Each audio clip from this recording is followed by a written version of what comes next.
እዚህ ቆይ ይኸውልህ እንደስም ኧረ ቆይ አይዞሽ ገድላት ድርሳናት ጋር አዳምጠኛ ላናወራ ነው የገባሁት። እንደማመጥ በገድላት ድርሳናት ጋር የሚሄድ መስሎሽ ከሆነ ስለ መድኃኒዓለም አይደለም ብለሽ ካልሽ ተወዋለሁ። አይ ገብቶኛል እኔ የምታወጣውንና ስለዚህ እንደማመጥ ተቋም ናት። ይሄ ይታይሻል ከላይ ምንድነው የሚለው አንብብልኝ ኤርሜ ምንድነው የሚለው አንብብ። ቅዱስ ሲኖዶስ ያለ የሚለው ከዛ አይታየኝም ድብዝዝ ያለ ነው ፕሊዝ እሺ መንበረ ፓትርያርክ ጠቅላይ ቤተ ክህነት ከዛ መንበረ ጵጵስና ሀገረ ስብከት የወረዳ ቤተ ክህነት አለ።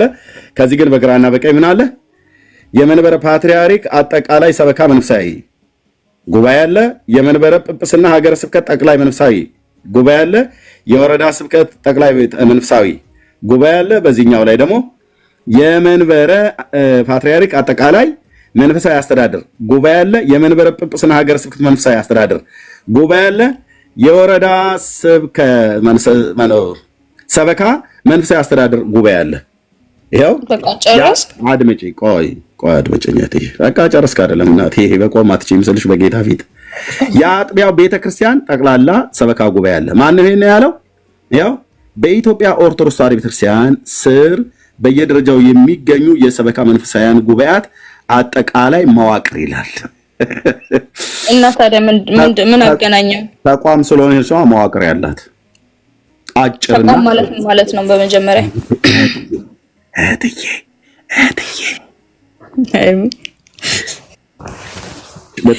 በትንሳኤ ዘጉባኤ ማተሚያ ቤት የታተመ መጽሐፉ እጄ ላይ አልደረሰም፣ አስመጣዋለሁ በቅርብ።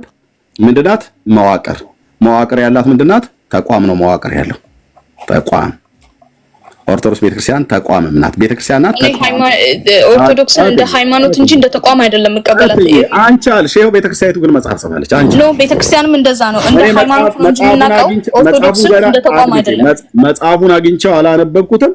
አሁን በዚህ ሳምንት ውስጥ አንድ ሰው ይልክልኛል፣ አነባዋለሁ። ተቋም መሆኗን ግን ተቋማዊ አሰራር እንዳላት ከቅዱስ ሲኖዶስ ጀምሮ በየበላይ በየእርከናቸው የስልጣን ተዋረዳቸው እንደዚህ ቁጭ ብሏል። ተቋም ሰው ኦኬ። ስለዚህ ክርስቶስ የመሰረተው ተቋም ነው ማለት ነው። አጭርና ግልጽ እህትዬ፣ ክርስቶስ የመሰረተው ተቋም ነው። ለምን ትደክሚያለሽ እህትዬ? ለምን ክርስቶስ የመሰረተው ተቋም ነው። ይሄን ጠይቀኝ። ለምን ትደክሚያለሽ? እህትዬ? ክርስቶስ የመሰረተው ተቋም ነው ወይ ኤርሚያስ? ጨርሰናል። ድነሻል። እኔም እስክሪብቶ ይዤ ልምጣ እንደ ኤርሜ? ጨርሰናል። መልስ የለም እያልኩ ልጻፍ? ድነሻል። ኦርቶዶክስ ነው ያመኑት በተቋሙ እንጂ ያመኑት በክርስቶስ አይደለም ያመኑት እያልሽኝ ነው። ኦኬ አንቺ ድነሻል ወይ ብዬ ስልሽ ድኛለሁ ብለሽኛል አይደል? አንተ አሁን ክርስቶስ እንደ ተቋም ነው የመሰረተው ብለኸኛል። አድመጨኝ። ራይት አለሽ። ታዩ ውሃ እየጠጣሽ እኔም ልጻፍ። ቆይ መልስ የለም። ችግር የለም። እሺ ድነሻል አንቺ? ክርስቶስን ትቀበለዋለህ ወይ? መልስ የለም። እሺ ሁለት ነጥቦች ይዣለሁ። ድነሻል ወይ ስለሽ ድነት ቅስፈታዊ ነው። ድኛለሁ ብለሽኛል አይደል? ድነሻል እየሰለሽ እኔ ጥያቄ ነው የጠየኩት ነው። ለወርቀት ላይ ለጥምቀት ነው ያነሳው። እንትናት በል ድነሻል ወይ ብየሰልሽ አታምታታም ስለ ኤርሚ ጥምቀት ስለ ድነት ስለ ጥምቀት ነው ያወራው። እንደዛ ትንሽ ራስሽን አጽናኝ። ድነሻል የጥያቄ ምልክት አስቀመጥኩኝና ምንድነው ያለው? ስለ ጥምቀት ነው ያወራኸኝ እኮ ድኛለሁ አልሽኝ። ስለ ጥምቀት ታወራኝ። ለድህነት ነው። አዎ ስጠመቅ በጌታዬ በመድኃኒቴ በኢየሱስ ክርስቶስ ከሞቱ ከትንሣኤው ጋር ተባብሬ ድኛለሁ ብያለሁ። ስለ ጥምቀት እያወራሁ ነው። ይሄ ማለት ደግሞ ጥምቀት ቅስፈታዊ ድህነት ቅስፈታዊ ነው እያልኩ አይደለም። በቃ እህታችን ከአቅሟ በላይ ሆኗል ማለት ነው። የጠየኩሽ ጽፌዋለሁ እኮ ጥያቄ ጠይቁሽ መልስሽን እኮ ጽፌዋለሁ ብርክቴ። እና ስለ ጥምቀት ነው ድነሻል እኮ ስለ ጥምቀት ነው። ሌላ ምን አልኩኝ? እዚህ ጋር በ80 ቀንሽ ተጠመቅሽ። በማን ጥምቀት ብዬሽ በቤተሰብ እምነት አልሽኝ። ከዛ ድነሻል ወይ ብዬሽ ድኛለሁ አልሽኝ ቅድም አይደል? ድነሻል አይደል? ስለ ጥምቀት እኮ ነው። ይሄው ስለ ጥምቀት ነው የምናወራው። 80 ቀን ጥምቀት እያልኩሽ ይሄው በ80 ቀን ተጠመቅሽ እያልኩሽ ጥምቀትማ ለድህነት ነው። ድብና አድርጌ ነው ድነሻል ወይ ነው የምልሽ። አዎ ከአዳማዊ ማንነት እሺ ድነሻል አይደል? ክርስቶሳዊ ነው የለበስኩበት ነው ጥምቀቴ። ድነሻል ወይ እኔ ጥያቄ ያለው በመድኃኒዓለም መልሱ ግልጽ አይደለም እንደ ኤርሚ ብቻሽን አስለፈለፈሽ እኮ ድነሻል።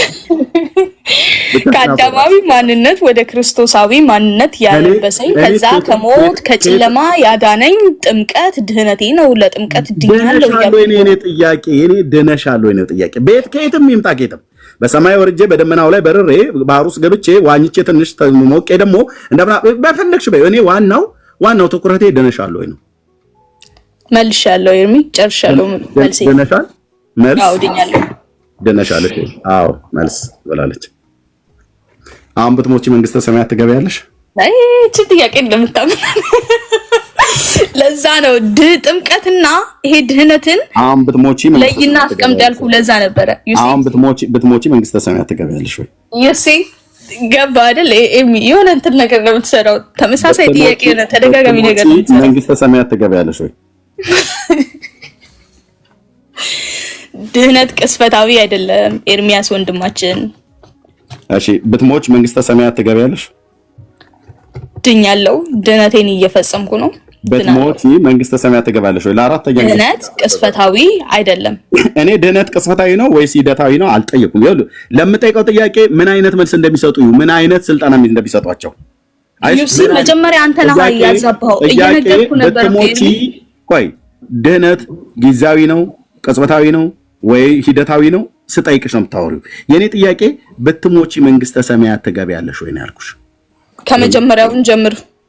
ብትሞቺ መንግስተ ሰማያት ትገቢያለሽ ወይ? ድኛለሁ ብለሽ ስላልሽኝ ድኛለሁ። እዛ ጋር ሚስኮት አድርጌ ያለፍከውን ነገር አጥራው ድኛለሁ ብለሽ ስላልሽኝ እህትዬ ድኛለሁ ያልኩት ስለ ጥምቀቱን እያወራ ያለሁት ያለስ ስጠመቅ ምንድን ነው ዳንሹ ብለን መጠየቅ አለብን። ምንም ችግር የለም። እኔ ከኃጢአት እንደሆነ አውቃለሁ።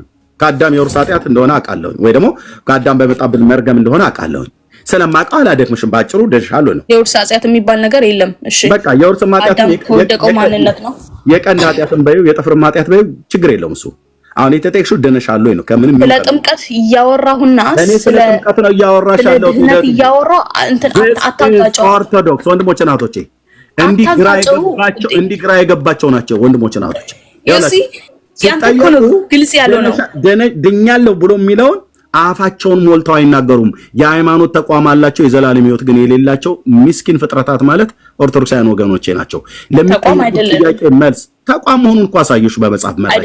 አይደለም አሳየሁሽ። እኛ ኦርቶዶክስ ተዋህዶ አሳየሁሽ። ተቋም ስለሆነ የራስን ሐሳብ ነው ያወራኸው። አድምጪኝ። መጽሐፉ እስኪደርሰኝ ነው። ልብ በሉ፣ የወጣ መጽሐፍ ነው። ተቋም ስለሆነ ነው አጠቃላይ ጉባኤት መዋቅር የተባለው። ስለዚህ ክርስቶስ ተቋምን ነው መስርቶ ሄደው ክብርት ቤተክርስቲያን ተሰራታለው የሲኦል ደጆች ሊያጠቋት ሊያናውጣት አይችሉም። ያልተጠየቅሽውን አትመልሺ። ስለዚህ ክርስቶስ ነው መሰረተው። ቤተክርስቲያንን ክርስቶስ ከመሰረተ ራሱ የተባለላት ሜት ያርኩሽ ልቀጥል እትዬ ስለ ኤርሚ እኔ ያለው ውሸት አታውራ። እኔ ያልኩት አታውራ። እንደዚህ ማድረግ አልፈልግም። እየተደማመጥን አልኩሽ እንጂ እኮ አታውሪ አላልኩሽም። ገባኝ፣ ግን የኔን ሐሳብ እኮ ልታስወራኝ አልቻልኩም። አታውሪ አላልኩሽም። እኔ ለጠየቅኩሽ ተቋም ለመሆኗ መዋቅራዊ አሰራር አላት። በትንሣኤ ዘጉባኤ ማታ ቤተው መጽሐፉ አልደረሰኝም። ልብ በሉ። ይሄ በቤተክርስቲያኒቱ ውስጥ የተጻፈ በቅርብ የተጻፈ ይሁን በሩቅ አላውቅም። አሁን ግን በቅርብ የደረሰኝ ነው። ይሄ መጽሐፍ ሰው ቢኖር ብሎኛል፣ አስመጣዋለሁ። በኢትዮጵያ ኦርቶዶክስ ተዋህዶ ቤተክርስቲያን ስር በየደረጃው የሚገኙ የሰበካ መንፈሳውያን ጉባኤያት አጠቃላይ መዋቅር ይላል። በትንሣኤ ዘጉባኤ ማታ ቤት የታተመ ነው። ይሄ መጽሐፍ በእርግጥ ታትሞ ወጥቶ ከሆነ አስመጣዋለሁ። መዋቅራዊ አካሄዱ ከጠቅላይ ካህናት ነው የሚጀምረው። ቅዱስ ሲኖዶስ ይላል። ፓትርያርኩ አሉ፣ ቅዱስ ሲኖዶስ የቤተክርስቲያኒቱ መዋቅር ከላይ ነው ማለት ነው። ቤተክርስቲያኒቱ ተቋም ስለሆነች ነው መዋቅራዊ አሰራር ያላት። አጭርና ግልጽ። እሺ፣ ስለዚህ ጉዳይ ሊመልስ ልስጥ ትፈቅድልኝ ይሆን? አንቺ አይደለሽም ሰጭኝ። እኔ ስለ ቤተክርስቲያኒ የሌለ ነገር እያወራ እንዴት ነው መልስ ልሰጠው? ምንም የምታውቂው ነገር የለም እውነቱን ስነግርሽ ማለት ነው። እንዴ ምንም እስካላወኩኝ ለምን ሳወራ ክርስቲያኑ ታዘበኝ? እነሱ አንቺ አይደለሽም ብለው ያርሙኝ። ስለ ሃይማኖቴ ነው እያወራህ ያለው እህትዬ ርብቃዬ። እዚህ እኮ ጥያቄ ጠይቄሽ ሁሉ ርብቃ ብዬ ልቀይረው መሰለኝ ስሜ። አይ እኔ ምንም አልያዘም ብሎ ስላለኝ ነው። እሺ ችግር የለውም። እንግዲህ ኤርሚ 7 ቁጥር ብለሽ ከምትጽፊ ለምን ስምሽን አትጽፊውም? እንደው እግረ መንገድ ማለት ነው። እንዲሁ ነው። እሺ ጽፈዋለሁ በሌላ ጊዜ። ነገሩ ሁሉ እንደዚሁ ነው የሆነው ማለት ነው። ስለዚህ ምንድነው ያልኩሽ? አዳምጠኝ አንዴማ። ኦኬ አንዴ ስማኝማ እንደው ወንድሜ ስለ ቤተክርስቲያኔ ካወራ እኔ ስለ ቤተክርስቲያኔ መልስ መስጠት አለብኝ አይደል? ኦርቶዶክስ ነኝ ብዬ እስከገባሁ ሰጪ ትቻለሽ፣ ግን አንድም የምታውቂው ነገር የለም ስለ ኢትዮጵያ ኦርቶዶክስ ታሪክ። ስለዚህ አሁን ኦርቶዶክስን ተቋም ናት ስትል እኔ ደግሞ ተቋም እንዳልሆነች መመለስ አለብኝ። ኤርሚ መረጃ አምጪ። እኔ ከመጽሐፍ ቅዱስ ነው የምሰጥህ መረጃ። ይኸው መጽሐፍ እንደዚህ ቤተክርስቲያኒቱ የታተመ መዋቅር አለ። መዋቅራዊ አሰራር አላት። መዋቅራዊ ይኸው በስዕላዊ መግለጫ እንደዚህ ገልጠዋል። ስለዚህ አንድ ኦርቶዶክስ ከዚህ በኋላ መጥቶ ኦርቶዶክስ ተቋም አይደለችም ብሎ የሚል ሰው ካለ ይኸው ተቋማዊ አሰራርም አላት። መዋቅራዊ አሰራር ቅድመ ተከተሉን ከላይ ጀምሮ ማለት ነው። አጭርና ግልጽ። ተበላችሁ። ዛሬ ኦርቶዶክስን እንደ ሃይማኖት ነው የሚቀበላት። ሃይማኖት እህትዬ፣ እኔ ሃይማኖት አላልኩሽም። እኔ ሃይማኖት አይደለችም አላልኩሽም። ሃይማኖቱ ግን ተቋማዊ አሰራር አለው። ተቋማዊ መዋቅር አለው። ቤተክርስቲያናችን የጻፈችው መጽሐፉን ገዝተሽ አንብቢ። እኔም አልገዛሁትም። ሲመጣልኝ ያሳይሻለሁ። ካሜራ ገልጬ እነኝህን መጽሐፍቶች እንደማሳይ ማለት ነው። ተበልታችኋል። ከባድ ነው። አዎ ከባድ ነው የምትለው ነገር እኔ በጣም ከባድ ነው። ምክንያቱም ወደ ቅድሙ እንሂድ። ድነሻለሁ ብዬ ስልሽ አዎ ድኛለሁ ነው ያልሽው። ብትሞቺ መንግስተ ሰማያት ትገቢያለሽ? ስለ ጥምቀት እየጠየከኝ ስለ ጥምቀት እየጠነ እህቴ ለምን ነው የምትደጋግሚው? ስለ ጥምቀት ስለ 80 ቀን ጥምቀት ተጠምቀሻለሁ ብዬ ብልሽ ነው አምነሻለሁ ብዬ ስልሽ መጠመቅና ድህነት የተለያዩ ነው። አሁን ደክሞሽ ከሆነ በቃ ውጭልኝ። ደክሞሽ ከሆነ እህቴ ማውረድ ከፈለክ ወርዳ እኔ አላወርድሽም። ደክሞሽ ከሆነ ውጪ። ሌሎች ሰዎች ላስገባ 1400 ሰው ስላለ ሌሎች ሰዎች ላስገባና ከደከመሽ ውጪ። ግን ድነሻለሁ ብዬ ስልሽ ስለ ጥምቀት ከሆነ ያወራነው ብለሽ ትይኛለሽ። ስለ ጥምቀት በ80 ቀን ጥምቀት የተጠመቅሽው እያልኩሽ ኖ አይደለም። ጥምቀት ለድህነት ነው ወይ ስትለኝ አዎ ለድህነት ነው ብዬ መልሽልሽ። ስትጠምቂ ድነሻለሁ ወይ? አዎ ለድህነት ነው። ጥምቀት ለድህነት ስለሆነ አልወጣኝም። ያልሽ አልወጣኝም። ጥምቀት ለድህነት ነው ብሎ የሚል ጥያቄ አልወጣኝም። ከፈለግሽ በሱ ላይ ከፈለግሽ ጥምቀት ለድህነት ነው አይደለም ብሎ የሚለው ከሐዋርያቱ ትምህርትና ከኢየሱስ ክርስቶስ ትምህርት አንድ አታመጭም። አንድ ስለዚህ ስትጠመቂ ድነሻል ወይ ስትለኝ እኔ ያልኩሽ ምን ነበር? ልብ በይ። በ80 ቀንሽ ነው የተጠመቅሽው ብዬሽ አዎ አልሽኝ። በማን አምነሽ ብዬሽ ስልሽ ቤተሰቦቼ አምነውልኝ አማኞች ናቸው አልሽኝ። አዎ የምን አማኞች ብዬሽ ስልሽ የኦርቶዶክስ አምነሽኝ። ድነሻል ወይ ብዬ ጥያቄውን ስጠይቅሽ ምንድን ነው ያልሽኝ? ድኛለሁ። ስትጠመቂ ድነሻል ወይ? ያው ስትጠመቂ ነው መቼ ስትበይ ያልኩሽ። ስትጠመቂ ድነሻል ወይ ስትለኝ አዎ ጌታ ከሞቱ ከትንሳኤው ጋር ተባብሬ ድኛለሁ። እህቴ መቼ ስትሮጪ መቼ ተኝተሽ ነው የተጠመቅሽው አልኩሽ። እኔ ያልኩሽ ስትጠመቂ እኮ ነው ድነሻል ወይ ብዬ ያልኩሽ። ጥምቀቱን ተከትዬ ነው ድነሻል ወይ ብዬ ስልሽ አዎ ድኛለሁ ያልሽኝ አይደል? ልብ በል። አሁን ወደ ጥምቀት ትመልሳለች። እኔ ስትጠመቅ በ80 ቀንሽ ድነሻል ወይ ነው ጥያቄ። ስትጠመቅ ከሆነ ትለኛለች እንዴ? ስትጠመቂ ነው እየጠየኩሽ። በተጠመቅሽበት ጥምቀት ድነሻል ወይ ነው አጭርና ግልጽ። አዎ አልሽኝ። በተጠመቅኩበት ጥምቀትማ ለምን አልድንም? አዎ አልሽኝ እኮ ጥምቀት ለድህነት ስለሆነ መጽሐፍ ቅዱስም ስለሚደግፈኝ እሱ ተረት ከጅሽ ነው። እሱን ደግሞ ታች አምጥተህ አሁን ብትሞቺ አሁን ካለው ጋር ነገር አያያዝ። እባክሽ እቺ ጥምቀት ለድህነት ብለት የምታያትን አሁን ከጅሽ ላይ ሳራግፈው ታያለሽ ማለት ነው። ኦኬ እሱን ተናታረግፈው ማይዞን ኦኬ። አሁን እኔ ያልኩትን ስታምኚ ድነሻል ወይ ነው? አዎ አልሽኝ። በቃ ስትጠመቂ ከዛ በቤተሰቦችሽ እምነት ሳታምኚ ነው የተጠመቅሽው። ከዛ በቤተሰቦችሽ እምነት ነው የተጠመቅሽው። የቤተሰቦችሽ እምነት ኦርቶዶክሳዊነት ነው። አምነሽ ድነሻል ወይ ብዬ ስልሽ አዎ አልሽኝ። አንቺ አላመንሽም ወይ ብዬ ስጠይቅሽ አላውቅም አልሽኝ። አታውቂም አልኩሽ። አላመንሽም ማለት ነው ብዬ ስልሽ አላምንም አልሽኝ። ኦኬ ድነሻል ወይ ብዬ ስልሽ ዘለለው ይሄንን ጥያቄ አልሽ። ለኦርቶዶክስ ራስ ምታት የሆነ ጥያቄ ነው። የዘላለም ሕይወት ጉዳይ ከሞት በኋላ ስላለ ሕይወት አንድ አፉን ሞልቶ የሚናገር መምህርም ቄስም ዲያቆንም የለም። እርግጠኛ አይደላችሁም። ለዘላለም ሕይወት ኢየሱስ ክርስቶስን ትጠረጥሩታላችሁ፣ አታምኑትም። መንግስተ ሰማያት በር ላይ እንኳን ብትገቡ መንግስተ ሰማያት በር ላይ እንኳን ብትቆሙ መልአኩን አንዴ ልግባ በለው እንጂ እንዳታምኑ ብሎ ዲያቆን ሄኖክ ኃይሌ ሁሉ ጭምር ሲያስተምር ነበር። የቤተክርስቲያኒቱ የተዋህዶ የተዋህዶ አንበሳ የቁርጥ ቀን ልጅ ተጽዕኖ ፈጣሪ የምትሏቸው ሁሉ መንግስተ ሰማያት በርም ላይ ብትቆሙ መልአኩን ልግባ እንጂ አላምንም ብላችሁ በሉት ነው ያለው። ማንም ኦርቶዶክሳዊ ሆኖ ኢየሱስ ክርስቶስን ለዘላለም ሕይወት የሚያምነው የለም። እሱ እኮ በራስ መታበይና ለማሳየት ነው። ለምንድን ነው ቀን እንዳልገባ የምትሆነው? እህትዬ እኔ እየገባኝ እንዳልገባኝ አልሆንም። ለምን አደክምሻለሁ እህቴ? ኦኬ አሁን ጥያቄው ምን ነበረ? ወደ ጥያቄያችን እንሂድ። እዚህ ጋር ኦኬ እንዳላሳስት ብዬ ነው። ኦኬ ብትሞቺ መንግስተ ሰማያት ትገቢያለሽ ወይ ነው? ይሄንን ይለፍሽ አይደል? ብትሞቺ መንግስተ ሰማያት ትገቢያለሽ? አሁን አልሞትኩም፣ በህይወት አለው። ስሞት ጠይቀኝ። ብትሞቺ ስትሞቺ የት አግኝቼ ጠይቅሻለሁ? ይሄ ነው እውቀታችሁ።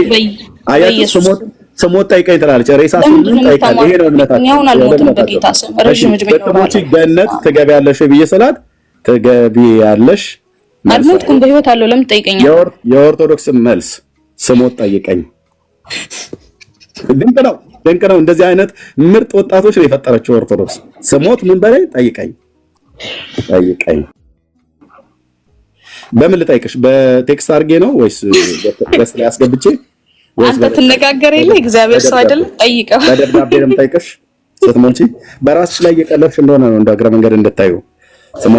በምን ልጠይቅሽ? በደብዳቤ በቴክስት ወይስ ስልክ ላይ አስገብቼ ሬሳዋ ምናምን ነገር ብዬ ነው የምጠይቅሽ? አይ ተነጋገር። የእግዚአብሔር ሰው አይደለም። ታናግሩት የለ This is Orthodox ይላል ኤርሚያስ አበበ። ስሞት ጠይቀኝ። አልሞትኩም። ለምንድን ነው የምታሟርትብኝ? ግን ኤርሚ እንድሞት ፈልገህ ጌታ እንዴ ሰው መቼ እንደሚሞት አናውቅም እህቴ። ስለዚህ አታሟርትብኝ እንዴ። እኔ ማሟረት አይደለም። ግን ወጣት ነኝ።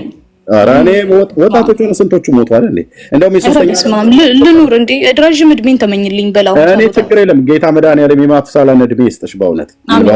እዛ ያንቺን ዘመን እኔ አልኖረው ብትኖሪም ደግሞ ጌታ እግዚአብሔር ምስክሬ ነው አልኩሽ። የማቱሳላን እድሜ ይስጥሽ። የዘመንሽን ቁጥር እግዚአብሔር ይባርክ። እኔ ግን ያልኩሽ ሰው በምድር ላይ ጊዜያዊ ነውና የቱ ጋር እንደምናበቃ የዘመናችን ቁጥር እንደሚያልቅ አናውቀውም። መጽሐፍ ቅዱስ እንደሚነግረን የሰው እድሜ የተወሰነ ነው፣ የወሩም ቁጥር በአንተ ዘንድ ነው፣ እርሱም ሊተላለፈው የማይችለው ዳርቻን አደረክለት ይላል በኢዮብ መጽሐፍ ምዕራፍ 14 ቁጥር 15 ላይ ማለት ነው።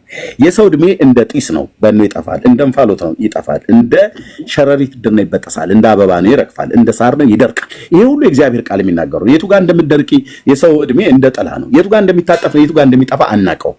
እኔም አንቺ ማንም ቢሆን የዚህ ዓለም ገንዘብ ባለጠግነት ያላቸው ሁሉ ጭምር ዘላለም እንኖራለን ብለው አንደርግራውንድ ቤት ሲሰሩ ትልልቅ ስቶሬጅ የሚመስል ማለት ነው። ስቶር በቃ ትልልቅ ሾፒንግ ነው የሚመስለው። በቤታቸው ውስጥ ያስቀምጡትን ጋራ ምነው ኩሽና ምናምን ነገር የሰሩትን ፈረስ መጋለቢያ የሚያስመስል ነገር የሰሩት ሄዱ እኮ። በገንዘባቸውማ ቢሰነብቱ እነ ማይክል ጃክሰን በሰነበቱ ነበር። እህቴ ስንቶቹ የሆሊውድ አክተሮች ስንት ባለሀብት በሰነበቱ ነበር። ሞት ነጠቃቸው። የቱ ጋር እንደሚወስድሽ አታውቂም። እኔም አንቺም የምንኖረው በቸርነቱና በምሕረቱ በጌታ መድኃኔዓለም በኢየሱስ ክርስቶስ ነው። ስለዚህ አንቺ ላይ እያሟረቱ ሳይሆን የሰው ዕድሜ የቱ ጋር እንደሚያበቃ አናውቅም። ድንገት ግን አሁን አይበለውና እዚህ እያወራን እንደ ምሳሌ ስለምንጠቀም አይበለውና ድንገት ብትሞቺ ወይ ኤርሚያስ ቢሞት የት ነው የምትገባው ብለሽ ትይኝ፣ አሁን ገነት ነው የምገባው ያለ ምንም ጥርጥር። የተከተልኩት ጌታ ኢየሱስ ክርስቶስን ነው። ወደ እኔ የሚመጣውን ከቶ ወደ ውጭ አላወጣውም ብሎ ያለኝ ጌታዬ እናንተ ደካሞች ሸክም የከበዳችሁ ወደ እኔ ኑ አሳርፋችኋለሁ፣ ለነፍሳችሁ ረፍት ታገኛላችሁ ብሎ ያለኝ ጌታዬ ወደ እሱ አምጥቶኛል። በሱ እጅ ላይ ያለው ለዘላለም አልወድቅ።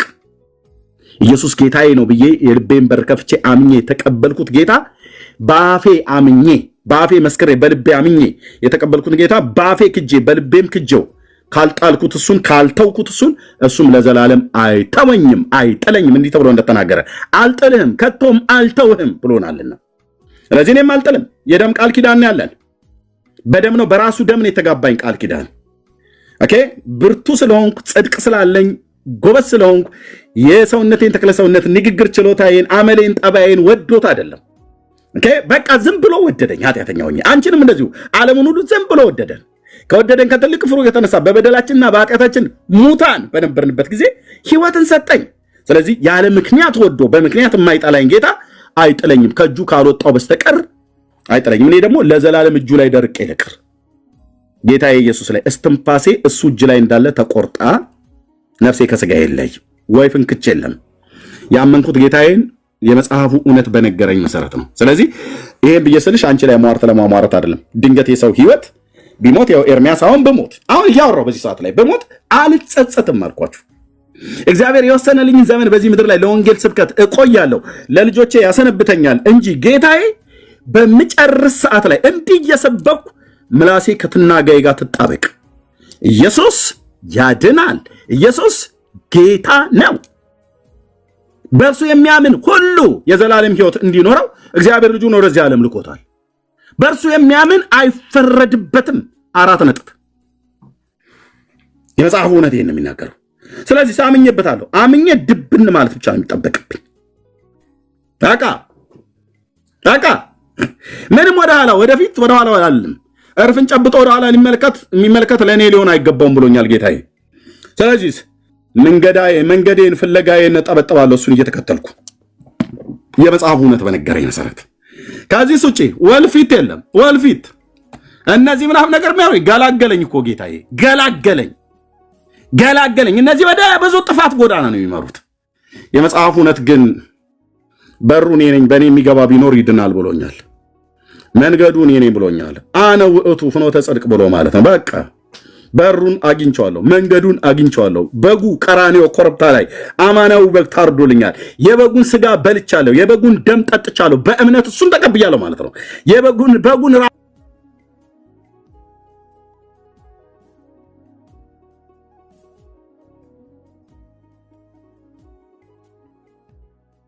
አምላክ ሰው የሆነው ስግው ቃል ኢየሱስ ክርስቶስ ለብሻዋለው ሀፍረቴ አይታይም። የዘላለም በራሱ ቅድስና ቀደሰኝ፣ በራሱ ጽድቅ አጸደቀኝ፣ በራሱ ሰላምን ሰጠኝ፣ በራሱ እረፍት ነፍሴን አሳረ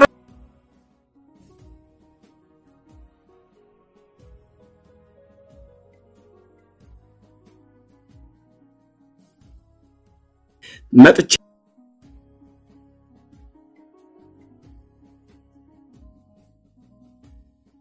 ኢየሱስ ክርስቶስ ይባላል። በጥሞቼ ገነት ትገቢያለሽ ወይ? እኔ ገነት እገባለሁ፣ እናንተ ጋር ግን አትገቡም። ለምን አትገቡት? እግዚአብሔር አትግቡ ብሎ ስለፈረደባችሁ ሳይሆን ራሳችሁ በራሳችሁ ላይ መግቢያውን ስለማትፈልጉት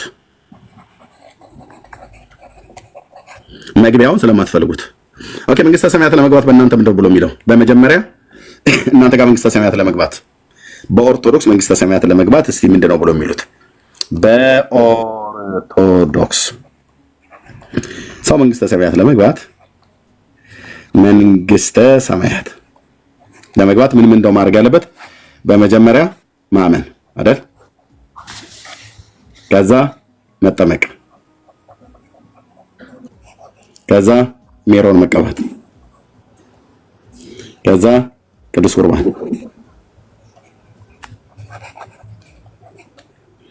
ከዛ መልካም ስራ፣ ከዛ ስትሞቱ ፍትሃት፣ ከዛስ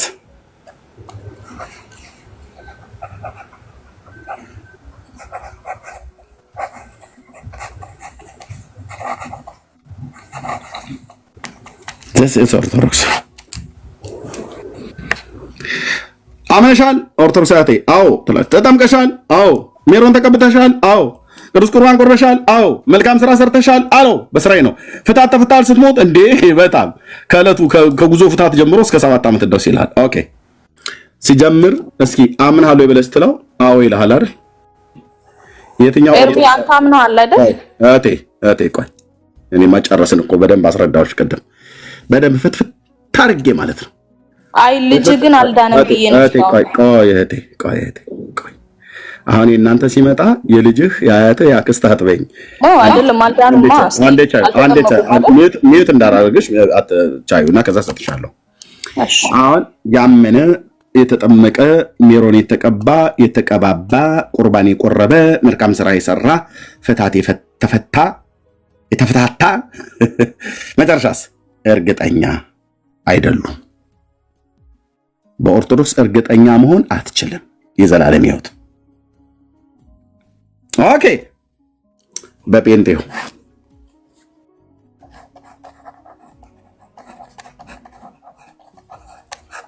በወንጌላውያኑ አቤት ሰው ለመዳን ማመን ያመነ ይድናል። አዎ። ሰው በኢየሱስ ክርስቶስ ብቻ አምኖ ቢሞት ይድናል። አዎ። ሳይጠመቅ አዎ ይድናል። አምኖ ጥምቀትን አያውቃል እንጂ አምኖ ቢሞት ይድናል። መጽሐፍ ቅዱስ የሚያስተምረው ትምህርት ምናልባት ለመጠመቅ የሚያመች ጊዜ ሳይኖረው ማይመች ጊዜ ያልኩኝ ለመጠመቅ ሁኔታው ባይመቻችለት እና አምኖ ይድናል። አዎ ይድናል። 1000% መንግስተ ሰማያት ይገባል። ሰው ሳይጠመቅ እኮ አይድኑም ብላችሁ ብትሉ ኦሆ ነው እንዴ? አዎ ማርያም ተጠምቃለች እንዴ? የጌታችን እናት ማርያም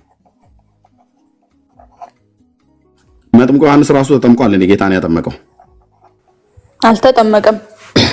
ታዲያ ድኗል ወይስ አልዳንም? ጥምቀት መቼ ነው የተሰጠው? የጥምቀት ስርዓት ድኗል አልዳንም? የጥምቀት ስርዓት መቼ ነው የተሰጠው? እሺ ድኗል አለ ጌታችን በመዋዕለ ሥጋዌው ላይ በነበረበት ዘመን ባስተማረበት የመጨረሻ አካባቢ ላይ ነው ስለ ጥምቀት ያስተማረው።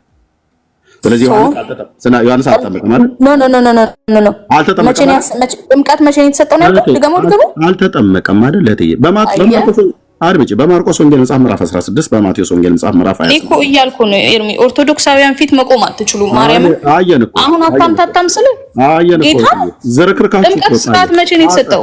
ይሄው እየነገርኩሽ እኮ ነው። አንቺ አልሰማ ብለሽ ጥምቀት ስርዓት መቼ ነው የተሰጠው? አሁን ያልከው እንድገመው አትሰሚም። በጥቅስ ጭምር ነው የምነግርሽ። ማርቆስ 16 የመጨረሻው ምዕራፍ፣ ማቴዎስ 28 የመጨረሻው ምዕራፍ ቁጥር 18 እና 19 ጀምሮ ማለት ነው። ማርቆስ ደግሞ 16 ከ15 ጀምሮ ባለው ማለት ነው። ይሄው በጥቅስ ነው የምነግርሽ። ስለዚህ ያልከው ጌታችን መድኃኒታችን ገና ሳይሞት በፊት ነው ያልከው። እኔ አልወጣኝም። መጥምቁ ዮሐንስ መስቀል ላይ ሳይውል በፊት ነው ያልከው። መጀመሪያ አልደግም አልከኛ። አገኘዋለሁ ሪከርዱን ተወች የለውም። ጌታችን ኢየሱስ ክርስቶስ ይህንን በመዋዕለ ሥጋዌው በምድር ላይ በነበረበት ሰዓት ላይ የሰጣቸው ትእዛዝ በማርቆስ ወንጌል 16 ከቁጥር 15 ጀምሮ በማቴዎስ ወንጌል መጽሐፍ ምዕራፍ 28 ከቁጥር 18 እስከ 20 ድረስ ባለው ላይ የሰጠው አምላካዊ ትእዛዝ ነው ማለት ነው። እሺ መጥምቁ ዮሐንስስ ጌታችን ኢየሱስ ክርስቶስ ከመሞቱ በፊት የነበረ ሰው ስለሆነ በአገልግሎቱ ዘመን ስለነበረ ስለ አንገቱ ስለተቆረጠና ስለሞተ እሺ ኢየሱስ ጌታችን የጥምቀቱን ስርዓት አላዘዘም ዮሐንስ በሞተበት ጊዜ እንተው። እሺ ማርያም ግን የጌታችን እናት ጌታችን ራሱ ሞትን ድል አድርጎ የጥምቀትን ስርዓት በሰጣቸው ጊዜ ሁሉ ጭምር ነበረች። ሞትን ካደረገም በኋላ ሞትን ድል አድርጎ ከተነሳም በኋላ ከዛ በኋላም ቆይታለች። በ64 ዓመቷ የኢትዮጵያ ኦርቶዶክስ ቤተክርስቲያን ታሪኩን ከየት እንዳመጣች ባለቅም በ64 ዓመቷ ሞተች ይችላል። ኦኬ ለምን ተቀበልከው? ያም ሆነ እኮ እንዳመጣችሁ ማታውቀው ለምን አልተቀበልከው? አድምጪኝ እህትዬ አድምጪኝ።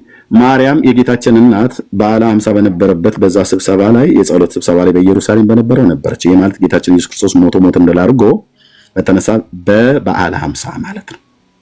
ስለዚህ የጌታችን እናት ማርያም ተጠምቃለች? አልተጠመቀችም። ድናለች? አልዳነችም?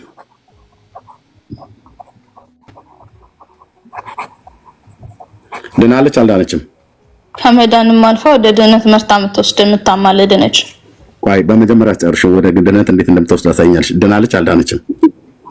ከመዳንም አልፋ መርታ የምትወስድ ነች ካልኩ የጠየቅሽውን ካልመለሽ በቃ ደክሞሻል ማለት ነው። ታይቶጫልሽ ብራለህ። የጠየቅኩሽን መልሽልኝ። ድናለች? አልዳነችም? የጌታችን እናት የጥምቀት ስርዓት አልተሰጠም ነበረ። እሷ በነበረችበት ዘመን የጥምቀት ስርዓት ተሰጥቷል። ሞትን ድል አድርጎ ሙሉ ሲነሳ ነበረች። ከመሞቱ በፊት ትእዛዙን ሲሰጥ ሁሉ ነበረች። በበዓለ ሃምሳ ሁሉ ነበረች። ድናለች? አልዳነችም? ድናለች። የዳነችው ስላመነች ነው ስላላመነች ነው? ልጇ እኮ ነው። አምናን የዳነችው ወይስ አታምን የዳነችው? ልጇ ነው። እኔ ያክስቷ ልጅ ነው ያጎቷ ልጅ ነው አላልኩሽም? ያጎቷ ልጅ ነው ያክስቷ ልጅ ነው አላልኩሽም? ልጇ ነው ልጇ ናት በይ። ያልተጠየቅሽው ዝም ብለሽ የባልቴት ወሬ አታውሪ። እትዬ ደክሞሽ ከሆነ ተይው። የጌታችን እናት አምናለች ወይስ አላመነችም? አምናለች። ያመነችም ከጌታ የተነገረላት ቃል ይፈጸማልና ያመነች ብፅዕት ናት ይላል ወንጌል መጽሐፍ ምዕራፍ 1 ቁጥር 46 ጀምሮ ማለት ነው። ስለዚህ ጌታዬ ናት አምናለች፣ ግን አልተጠመቀችም። አምና ግን ድናለች? አልዳነችም? መልሻት። ድናለች። አምናለች አይደለ? ከዛ አልተጠመቀችም፣ ግን ድናለች አይደል? ድናለች። አምና ሳትጠመቅ ድናለች አይደል? ድናለች። አጭርና ግልጽ። ስለዚህ ሰው ድንገት አምኖ ሳይጠመቅ ጥምቀትን ማቃለል የለበትም፣ የጌታ ስርዓት ነው። ሳይጠመቅ ድንገት አምኖ ግን በጌታ አምኖ ሳይጠመቅ ቢሞት እንደ ማርያም ገነት ይገባላ። አምና አልተጠመቀችም፣ ስለዚህ ድናለች። አምና ሳትጠመቅ ድናለች፣ ገነት ነው ያለችው ማለት ነው። የጌታ እናት አጭርና ግልጽ። ኦርቶዶክሳውያን በጴንጤ ፊት አትቆሙም አልኩሽ። ኮች ናችሁ እንጂ ማትቆሙት ኤርሚ። በቃ ተበላሽ። እሺ እንቀጥል። አሁን እኔ አንተን ጥያቄ መጠየቅ እችላለሁ? አረ በደንብ አርገብግበሽ ነው የምጠይቀው። ኦኬ ድኛለሁ ብለኸኛል ቅድምና። አዎ ተጠምቄያለሁም ብለኸኛል። አዎ ልጅ ድኗል? እኔን ነው የምጠይቀኝ ወይስ ልጄን ነው? አዎ ያንተ ልጅ ድኗል? የኔ ልጅ ገና ተጠመቀ፣ ሕፃን ነው። ስለዚህ አልዳንም። የት ነው የሚገባው? ቢሞቱ ልጆቼ ገነት፣ ቢሞቱ ገነት ነው የሚገቡት? አዎ ልጆቼ ሕፃናት ናቸው። ሳያምኑና ሳይጠመቁ እንዴት ገነት ይገባሉ? ለማመን ለመዳን እንትን ያስፈልጋል፣ ለእምነትና ጥምቀት። ልጆቼ ገነት የሚገቡበት ምክንያት ሕፃናት ወደ እኔ ይመጡ ዘንድ አትከልክሏቸው ብሎ የሚለውን ቃል ታስታውሻለሽ? መንግስተ ሰማያት ለእንደነርሱ አይነት ናትና ይላል አይደል? ለምን የኦርቶዶክስ ሕፃናቶች ታዲያ ሲሄዱ ወደ ጌታቸው ለምን ከለከለ? ስለኔ ልጆች ጠይቀሽኝ ስለ ኦርቶዶክስ ልጆች አትጠይቂ። የኔን ልጅ አይ ስከለክለኝ ነበር። በሰማንያ ቀናቸው ካውካም እንዴት ወደ ጌታ ጥምቀት ይሄዳሉ ስትለኝ ነበር። ይኸውልሽ እህትዬው ምንድን ነው እያወራሽ? ልጆችህ ብለሽ ልጆቼ ብዬ ጻፍኩኝ አይደል? የኔ ልጆች ሕፃናት ናቸው። ጌታ አይበለውና ቢሞቱብኝ ቀጥታ ገነት ነው የሚገቡት። ማን ያለው? ለምን አወቅሱን? አድምጪ። በጌታ በኢየሱስ ክርስቶስ ዕውቀት ነው። ምን አለ? ሕፃናት ወደ እኔ ይመጡ ዘንድ አትከልክሏቸው፣ መንግስተ ሰማያት ለእንደነርሱ አይነት ናትና ነው ያለው። አለቅ እናቱ ወለደ። መጀመሪያ እኮ ስትነግረኝ የነበረው ለመዳን ማመን ይጠበቅብኛል ስትል ነበር። ታላቁ መምህር ጌታዬ ኢየሱስ ክርስቶስ ሕፃናት ወደ እኔ ይመጡ ዘንድ አትከልክሏቸው መንግስተ ሰማያት ለእንደነርሱ አይነት ናትና ብሎ ካለ የኔ ልጆች ጌታ የሰጠኝን ጌታ እንኳን ቢወስዳቸው ለአንተ ልጆች ሌላ ስርዓት አለ ማለት ነው። ልጨርስ። የኔን ልጆች የሰጠኝ ጌታዬ ነው። ሲጀምር ማርያም አልሰጠችኝም፣ ልሰጠኝም አችልም። አርሴማ ከተማ የሚባልም የለም እኛ ጋር። የሰጠኝ በመዝሙር 127 መሰረት 127 ቁጥር 3 መሰረት ልጆች የእግዚአብሔር ስጦታ ናቸው፣ የማኅፀን ፍሬ ከእሱ ዘንድ ነው። የሰጠኝ እሱ ነው። ቢወስዳቸውም እሱ ጌታዬ ነው የወሰዳቸው። ጌታ የሚገቡት የኔ ልጆች ሕፃናት ስለሆኑ ቢወስዳቸው እንኳን ቢሞቱ እንኳን አጭርና ግልጽ የተናገረው ጌታዬ ነው። የሰማይ የምድር ፈጣሪ የዳዊት ልጅ የእግዚአብሔር ልጅ ኢየሱስ ነው ያለው። እናቱ የወለደችው ደብተራ የኔ ልጆች ገነት እንዳይገቡ የሚከለክል ፓስተርን ማንም መላእክት አይቆምም ፊታቸው፣ አይችልም።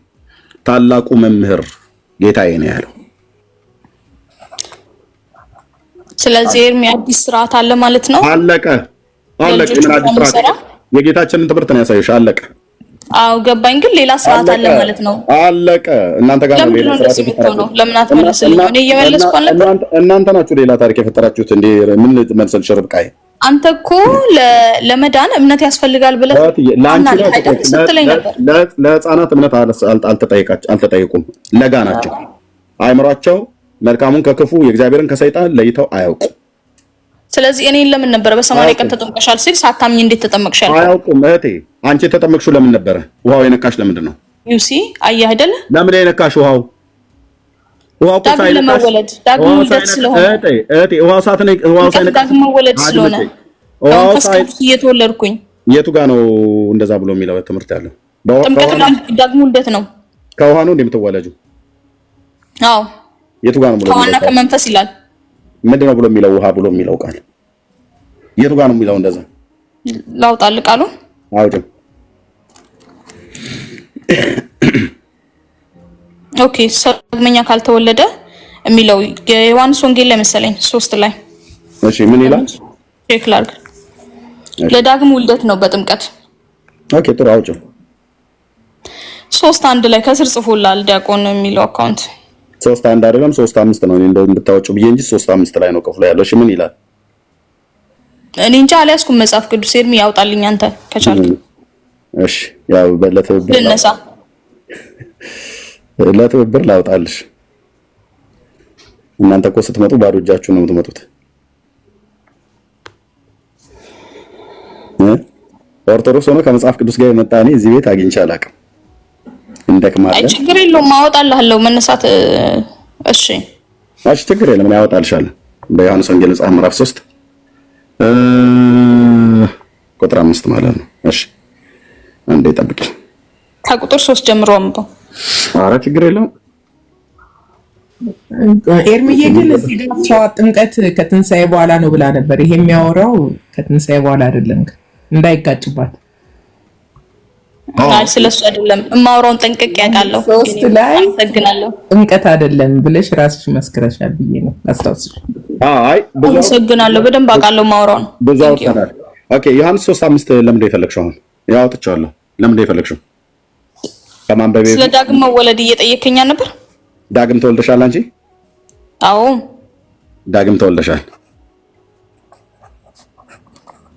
በጥምቀት እኮ ነው ዳግም ውልደት ያለው አይደል? ከሞቱ ከትንሳኤው ጋር ስትተባበር ዳግም ተወልደሻል ብዬ ስልሽ አዎ ብለሽኛል። ማን የወለደሽ? ከመንፈስ ቅዱስ ነው የተጠመቅኩ። በመንፈስ ቅዱስ ነው። ወይኔ በላቸው።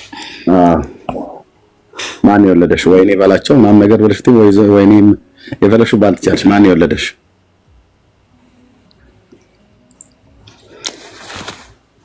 ከውሃና ከመንፈስ ነው የተወለደሽ። ኤርሚ ውሃውና መንፈሱን የወለደሽ መንፈስ ቅዱስ። ከመንፈስ ቅዱስ አይደል የምትወለደው? ኦኬ። ስለዚህ ማን የወለደሽ? ማን ብዬ ልጻፈው? ምን ማለት ነው ማን የወለደሽ ማለት? ዳግም ተወልደሻል ብዬ ስልሽ አዎ አልሽኝ። ማን የወለደሽ እያልኩሽ ነው። መጽሐፉ እኮ ነው የሚለው፣ እኔ አይደለሁም። ለምን ቃሉን አታውጣው? መጀመሪያ ቃሉን አውጣ። ይኸው አውጥቼዋለሁ። ወላጅሽ ማን ነው ያልኩሽ እህቴ። ወላጅሽ ማን ነው? መጀመሪያ ወላጅሽ ቃሉ ይመልስልሃል ስታነበው። እሺ በምድር የእናትና አባትሽ አሉ አይደል? አዎ። ማን የወለዱሽ ብዬ ብልሽ ወይዘሮ እንትናና አቶ እንትና ነው የምትይኝ አይደል? አዎ አዎ፣ በስጋ ማለት ነው። በመንፈስ ዳግም ተወልጃለሁ ብለሽኛል። ማን የወለደሽ? ከመንፈስ ቅዱስ ዳግም ተወልጃለሁ እኮ። ማን ብዬ ልጻፈው? የምመልሰው እየተሰማ አይደለም። ከመንፈስ ቅዱስ ማለት ከእግዚአብሔር ብዬ ልበለው አይደል? እግዚአብሔር ብዬ ልበለው አይደል? መንፈስ ቅዱስ እግዚአብሔር ስለሆነ በለው።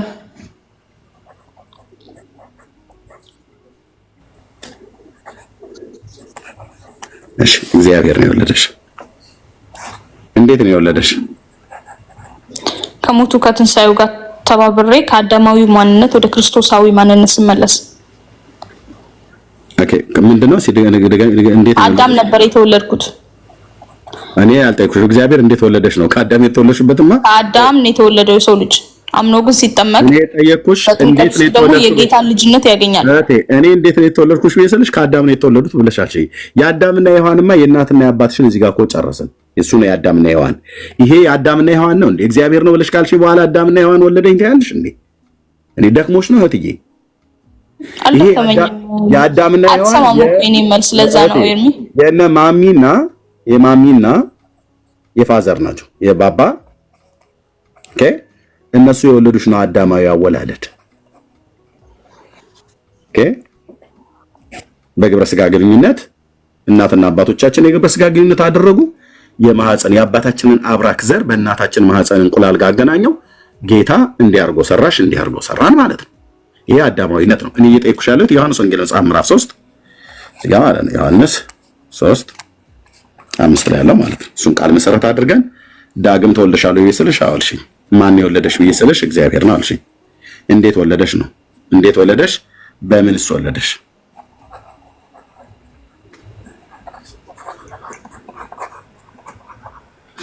ኦኬ ከውሃና ከመንፈስ ተወለድኩኝ። ከእግዚአብሔር ነው ተወለድኩ ብለሽ አንቺ ይቀደም። አዎ ከውሃና ከመንፈስ እግዚአብሔር ነው። እግዚአብሔር መንፈስ ነው። ከውሃና ከመንፈስ ማለት እግዚአብሔር ነው ብሎ የሚለውን አይመጥንም። ሌላ እግዚአብሔር ነው ከሚለው ውጪ በሌላም ደግሞ የተወለድሽበት አለ ማለት ነው።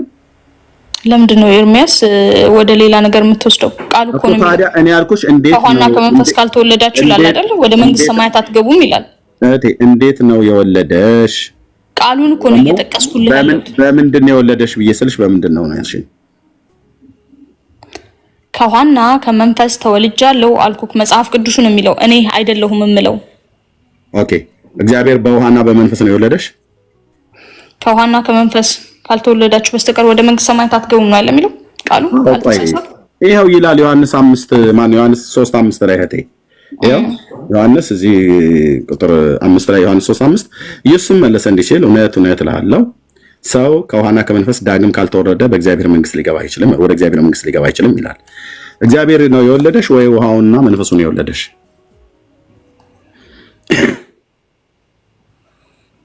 ምን ለየው ማለት ንገሪኝ አንቺ። ውሃውን የወለደሽ ከውሃው ነው የተወለድሽው ወይስ ከእግዚአብሔር ነው የተወለድሽው? እንዴ መጽሐፍ ቅዱስ እኮ የሚለው ከውሃና ከመንፈስ ነው። ያ መንፈስ ደግሞ ክርስቶስ ነው፣ እግዚአብሔር ነው አይደል?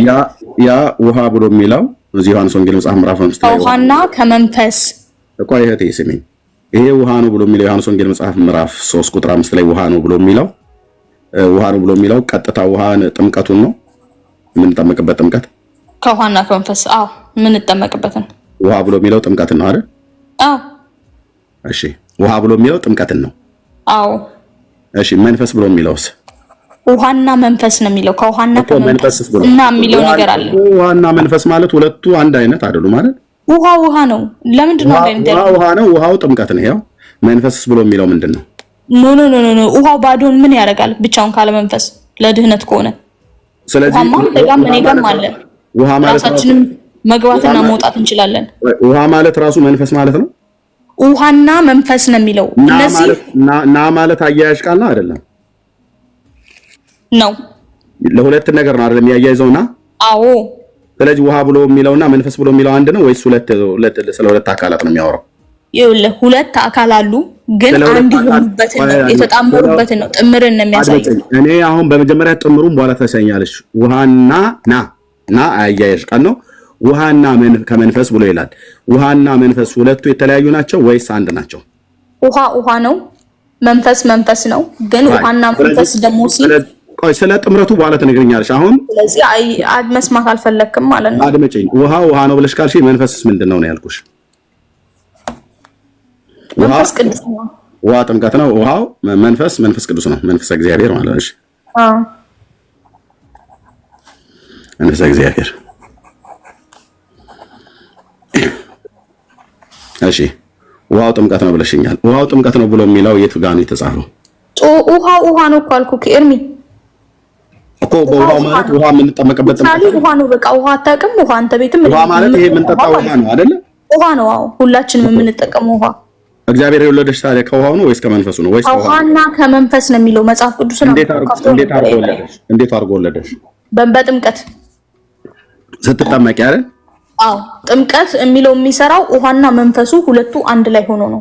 እሺ የእግዚአብሔር መንፈስ ቅዱስና ውሃ አንድ ላይ ሲሆን ጥምቀት ይባላል።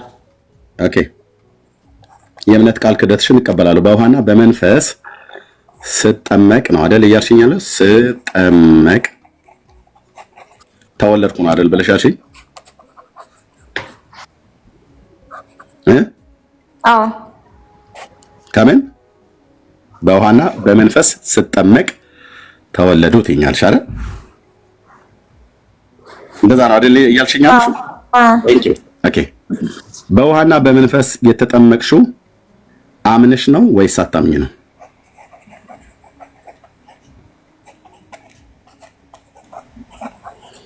አምነሽ ነው ወይስ አታምኝ ነው?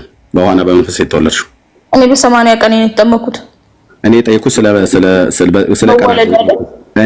ስለ ቀን አይደለም። አምነሽ ነው የተጠመቅሽው ነው ጥያቄ። አይ ህፃናት ማመን አይጠበቅባቸውም ኤርሚ። ኦኬ አምነሽ ነው ወይስ አይደለም ብዬ ስልሽ ህፃናት ማመን አይጠበቅባቸውም አይደለም መልስሽ። አምነሽ ነው ወይስ አታምኝ ነው ብዬ ስልሽ አምኜ ነው ወይስ አላምን ነው በይኝ። አይ ህፃናት ማመን አይጠበቅባቸውም። እኔ ስላንቺ ህፃናት አይመለከተኝም። አምነሽ ነው ወይስ አታምኝ ብዬ ስልሽ አምኜ ነው ወይ ደግሞ ሳላምን ነው ብለሽ መልሽ። ለምን እንደዛ እላለሁ? ያንተ ልጅ ገነት የሚገባው አምኖ ነው ሳያምን? እኔ ስለኔ ልጅ አልጠየኩሽም። የኔ ልጆች ገና አልተጠመቁም። ስለዚህ ያንቺን ራስ እዛው ቻዩ እህትዬ፣ አምነሽ ነው የተጠመቅሽው ወይስ አታምኝ? ነገርኩ እኮ ህፃን ስለሆንኩኝ ማመን አይጠበቅብኝም። በቤተሰቤ እምነት መዳን እችላለሁ። በቤተሰብሽ እምነት መዳን በቤተሰብሽ እምነት ቅድም የጠየኩትን ጥያቄ ወደዛ መልሳለሁ። ምጽፈው ለዚህ ነው ባይዘይ። በቤተሰብሽ እምነት ቤተሰቦችሽ አምነውልሽ ነው የተጠመቅሽው? አዎ ቤተሰቦችሽ አምነውልሽ አንቺ ተጠመቅሽ? አዎ የሊዲያን ቤተሰብና የቆርኔሌዎስ ቤተሰብ ማየት ይችላል። በቤተሰቦቻችሁ እምነት ወይ እነሱ አምነውላችሁ እናንተ ተጠመቁ ብሎ ያስተማረው ታላቁ መምህር ያስተማረበትን ከአራቱ ወንጌላት ጥቅስ የለም ስጪ ብዬ ስልሽ ቅድም የለም ብለሽኛል። አሁን ጥቅሱን ስጪ። የሰጠው ማን ነው ሲጀመር? ጌታችን ነው። ጌታችን አይደል? ሐዋርያቶች አጥምቀዋል ከነቤተሰቦቻቸው። በመጀመሪያ እሱ በመጀመሪያ ሐዋርያቶች አጥምቀዋል አላጠመቁም ከነቤተሰባቸው። አድምጪኝ፣ ሌላ ጨዋታ የለም። አራት ቤተሰቦች አሳይሻለሁ። አራት ቤተሰብ፣ የቆርኔሌዎስ ቤተሰብ፣ የወህኒው ጠባቂ ቤተሰብ፣ የእስጢፋኖስ ቤተሰብ፣ የሊዲያ ቤተሰብ፣ አራቱን ማሳይሻለሁ። ሄደን እንዴት እንደምንጫወተው ታያለሽ። እግዚአብሔርን ቃል እዛው መጽሐፉ ላይ ቆመን ማለት ነው። አሁን አንቺ በመጀመሪያ ሐዋርያቱ አድምጪኝ እህትዬ፣ አራቱ ቤተሰብ የቆርኔሌዎስ ቤተሰብ፣ የሊዲያ ቤተሰብ፣ የወህኒው ጠባቂ ቤተሰብ፣ የእስጢፋኖስ ቤተሰብ ቅዱስ ጳውሎስ ያጠመቃቸውና ሌሎች ሐዋርያትና ቅዱስ ጴጥሮስ ያጠመቋቸውን እነሱን ከማየታችን በፊት ታላቁ መምህር በዚህ ጉዳይ ምን አለ? ምን በቤተሰቦቻችሁ እምነት ወይም እምነቱን ቤተሰቦቻችሁ አምነውላችሁ እናንተ ግን ተጠመቁ ብሎ ያለበት የተናገረበት ከአራቱ ወንጌላት ጥቅስ ስጪኝ ብዬ ስልሽ ቅድም የለኝም ብለሻል። አሁን ጥቅሱን ስጪኝ። ጥቅስ ድጋሚ። እሺ መልሴን ላስቀምጥ። ጥቅሱን ነው ያልኩት፣ መልሱን አይደለም። ጥቅሱን ስጪኝ አብረን እንድናነበው መጽሐፍ ቅዱስን። ስለዚህ ከሐዋርያቶቹ መክሰስ እንጀምራለን።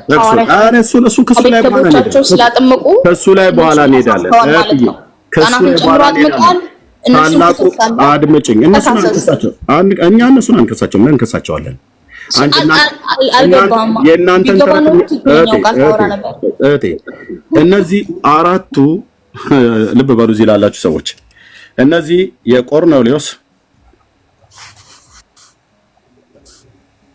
የቆርኔሌዎስ፣ የሊዲያ፣ የእስጢፋኖስ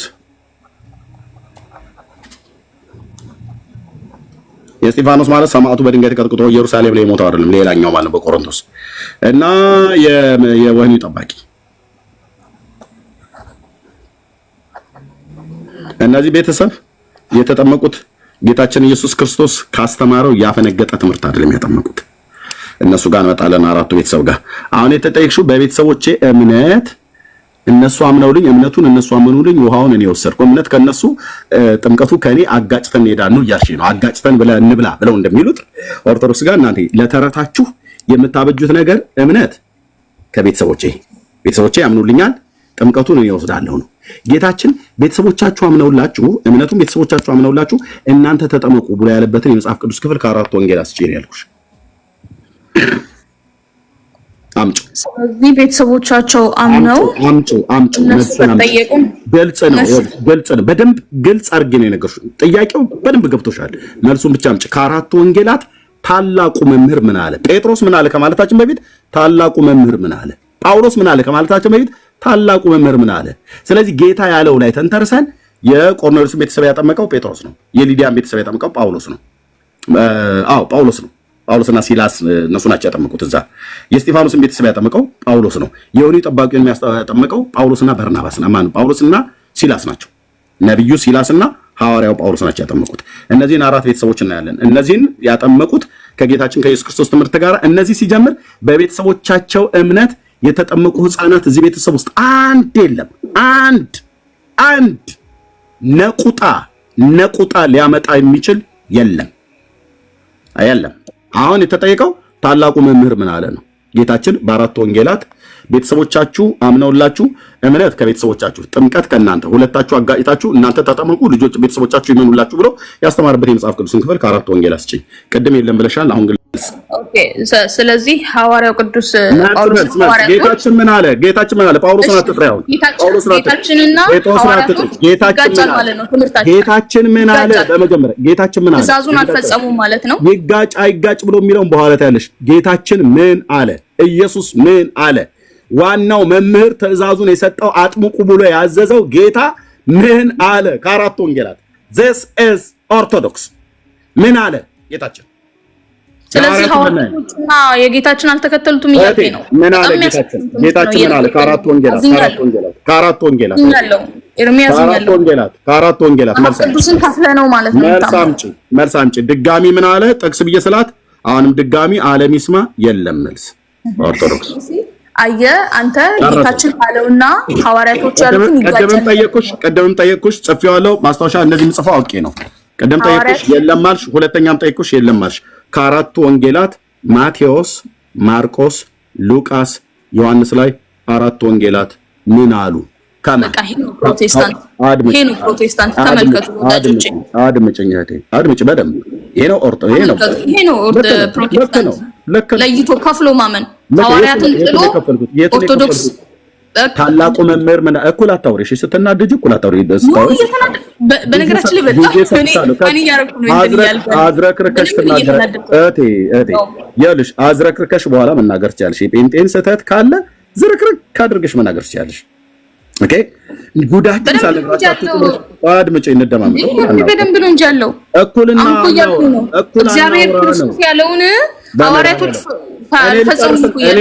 እኔ ልጨርስና ልስጥሽ። እኩል አናውራ ብዬሽ አውሪ ማለት አይደል? ልሰጥሻለሁ። ይሁን ልሰጥሽ ነው። ዓለም እየሰማሽ ችግር የለም ልሰጥሽ ነው። ኦኬ ምንድን ነው ያልኳትኝ? ወንድሞቼ እናቶቼ፣ እዚህ ጋር ቅድም የጀመርነውን ልጆች የአንተ ልጆች ብላችሁ ህፃናት ናቸው አልኳት።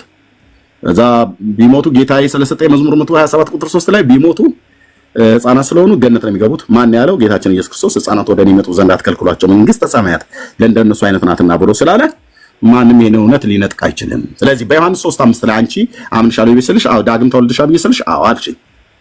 የት? ዮሐንስ 3:5 አወጣውልሽ ገና እንድናነበው ማለት ነው። ማን የወለደሽ ብዬሽ እግዚአብሔር አልሽ። እንዴት ነው የወለደሽ ብዬሽ ከአዳም ስትይ ያዳምማ ማሚና ባባ በግብረ ስጋ ግንኙነት ተገናኝተው አንቺን ነው የወለዱሽ፣ እኔንም ቤተሰቦቼ እንደዚሁ። ኦኬ በዚህ ነው የተወለደው። እሱ ያዳም ነው። የእግዚአብሔር እንዴት ነው የወለደሽ? በምንድን ነው የወለደሽ ብዬሽ በውሃ እሺ። ውሃ ማለት የትኛው ነው? ጥምቀቱ ብዬሽ አዎ ውሃ የምንጠጣው አይነት ግን እሱ ጥምቀት እንዴት? በውሃና በመንፈስ ብሎ ስለሚል መንፈስስ ብሎ የሚለው መንፈስ እግዚአብሔር ነው። ኦኬ ተማመነ። ስለዚህ በውሃና በመንፈስ ስጠመቅ ነው። እንዴት ተወለድሽ ብዬሽ በውሃና በመንፈስ ስጠመቅ ተወለደው አልሽ። አምነሽ ነው ወይ ተወለድሽው ብዬሽ ወደ ቅድም ዋጋ ሄድ በቤተሰቦቼ እምነት። ይሄንን ፓርት በጣም ነው የምትፈሩት። በቤተሰቦቼ እምነት አልሽኝ። ኦኬ ቤተሰቦችሽ አመኑ? አዎ። አንቺ ተጠመቅሽ? አዎ። እምነት ከቤተሰቦችሽ፣ ጥምቀቱ ካንቺ? አዎ። ይሄንን ጌታችን ታላቁ መምህር እንዲህ ብሎ አስተምረዋል ወይ? ጥያቄ ቅድም ከአራት ወንጌላት አሳይ። የመጀመሪያው የለም ጥቅስ እንደዚህ ብሎ የሚል የተጻፈ የለም አልሽኝ። ጨረስን ሄድን። አሁን ድጋሚ ደግሞ ስመጪ አሁንም ጥቅስ ጭኝ እያልኩሽ የለም የለም የለም የለም። ከዛ ምን አልሽኝ? ቆይ ልጨርስና እሰጥሻለሁ። ከዛ ምን አልሽኝ? እኔ ከጌታችን ከኢየሱስ ክርስቶስ ታላቁ መምህር እሱ ስለሆነ ሐዋርያቱ የቆርኔሌዎስን ቤተሰብ፣ የሊዲያን ቤተሰብ፣ የስጢፋኖስን ቤተሰብ፣ የሆኒ ጠባቂውን ቤተሰብ ያጠመቁበትን ቤተሰብ በኋላ እናያለን አሁን ማለት ነው። ይሄንን ሐዋርያቱ ስላጠመቁ ተሳስተዋል እያልከኝ ነው? አልወጣኝም ፍጹም አልወጣኝም። እንዴት እንደተሳሳቱ አንቺ ታሳይኛለሽ። እኔ አልተሳሳቱም፣ ተሳስተዋል ብዬ አላልኩ። ኦኬ ታላቁ መምህር ግን ያስተማረውን ጌታችን ኢየሱስ ክርስቶስ ያስተማረውን ከአራት ወንጌላት አሳይኝ አልኩሽ። ከማቴዎስ፣ ከማርቆስ፣ ከሉቃስ፣ ከዮሐንስ ጥቅስ ብዬ ስልሽ የለም። አያችሁ ፕሮቴስታንትነትን አልሽ። አዎ ይሄው 1500 ሰው እዚህ ስሙ። አዎ ፕሮቴስታንትነት ማለት በመጽሐፍ ቅዱስ አስተምሮ ላይ አራት ወንጌላት ጌታችን ምን አለ ነው የምንለው። መጀመሪያ እንጦሮንጦስ፣ ሰባሊዮስ፣ ቆርኔሌዎስ፣ ሄሬኒዮስ፣ ሰባሊዮስ እንትና ምናምን ነገር ብሎ የሚል ነገር አይደለም። በመጀመሪያ ጌታችን ምን አለ? ኢየሱስ ምን አለ ነው የሚባለው የክርስትና ትምህርት ላይ። በመጀመሪያ አግናጢዮስ፣ ሄሬኒዮስ፣ ሰባሊዮስ፣ ሱሱኒዮስ፣ እንጦሮንጦስ፣ መቃሪዮስ ነው እነሱ አይደሉም። በመጀመሪያ እነዚህ እምነት አባቶች አንዳንዶቹን ጠርቻቸዋለሁ። እንደዛ አይባልም። እንደዚህ ይሄ ዝም ብሎ ቧልት ይሄ የቧልት የወሬ ማለት ነው። በመጀመሪያ የሰማይ የምድር ፈጣሪ እግዚአብሔር ወልድ ምን አለ? ስግው ቃል ምን አለ? የሥላሴ ሁለተኛ አካል የሆነው ከአብና ከወልድ ጋር ማለት ከአብና ከመንፈስ ቅዱስ ጋር እኩል የመለኮት ስልጣን ያለው ጌታችን ምን አለ? ከዛ ቀጥሎስ የቅዱሳት ሐዋርያትስ ምን አሉ? የብሉይ ኪዳን ነቢያትስ ምን አሉ ነው የሚባለው። መጽሐፉ በእነሱ ስለሆነ የተጻፈው። ስለዚህ ጌታችን ምን አለ ብዬ ስልሽ ምንም የለም አልሽ የመጀመሪያው ላይ። ከዛ ድጋሚ መጣን። ጌታችን ምን አለ? ምንም። ስለዚህ ያንቺ ጥምቀት ውሃሽን ውሃ በላው ማለት ነው። ውሃሽን ውሃ በላው። አንድ ደቂቃ ትሰጠኛል ወይ? እቻለሽ። ከመጀመሪያው ጀምሮ ስለ ጥምቀት ከማንሳታችን ስናነሳ ያለው ያመነም የተጠመቀም ይድናል፣ ለመጠመቅ እምነት ይቀድማል ሲለኝ የነበረ ኤርሚያስ። ኦኬ ለመጠመቅ እሱ አምኖ ተጠመቀ። ከዛ በኋላ ግን ምን ሆነ? ልጁ ጋር ማመንም መጠመቅም አይጠበቅበትም። ለምን ህፃናት ወደ እኔ ይመጡ ዘንድ አትከልክሏቸው የሚለውን ጥቅስ ተጠቅሞ ማለት ነው። በኦርቶዶክስስ ምን ይላሉ? ቤተሰቦቻቸው ባመኑት አማኝ ስለሆኑ ህፃናት ወደ እግዚአብሔር ዘንድ ይመጡ ዘንድ አትከልክሏቸው የሚለውን ጥቅስ ለማን? ለኦርቶዶክሳውያኖች አይሰራም። ለማን ነው የሚሰራው? እነሱ ጋር ይሰራል። ሁለተኛ ደግሞ ስታነሳልኝ እናንተ ጋር ለምንድን ነው አይሰራም እያልኩሽ ወደሱ ጋር ወደ ጌታ ጋር ህፃናት መጥተው ነበር አይደል ያኔ? አሁን እሱን እንጨርስ መጀመሪያ ሐሳብ ነው። ወደ ጌታ ጋር ህፃናቱ መጥተው ነበር አይደል ያኔ? በአካል እነሱ በነበሩበት ሰዓት ላይ ነው ፖለቲካ ተስሪያ እነሱ ጌታ በምድር በነበረበት ሰዓት ላይ ወደሱ ሊትራሊ ህፃናት መጥተው ነበር አይደል? አዎ። እነዛ የመጡት ህፃናት የአማኞች ልጆች ናቸው? መጽሐፍ ቅዱስ ላይ የአማኞች ናቸው አይደሉም ይላል እንዴ? የአማኞች ልጆች ናቸው። ጌታችን ኢየሱስ ክርስቶስን ያመኑ ሰዎች ልጆች ናቸው እነዛ ይላል። አንቺ ነው እየጠየኩሽ ያለሁት። አንቺ አሁን እኮ እያልሽ ነው የኔ ቤተሰቦቼ ያምናሉና ወደሱ መጣለው። መጽሐፍ ቅዱሱ ይመኑ አይመኑ እነዛ ልጆች ወደ ጌታ የመጡት አድምጪ፣ እነዛ የመጡት ልጆች የአማኞች ልጆች ናቸው ወይ? ጌታ ጋር የመጡት እዛ ህፃናት ወደኔ የመጡት ህፃንንም አቅፎ ይላል። ያ ያቀፈው ህፃን የአማኞች ልጆች ናቸው ወይስ የአይሁዳውያን ልጆች ናቸው?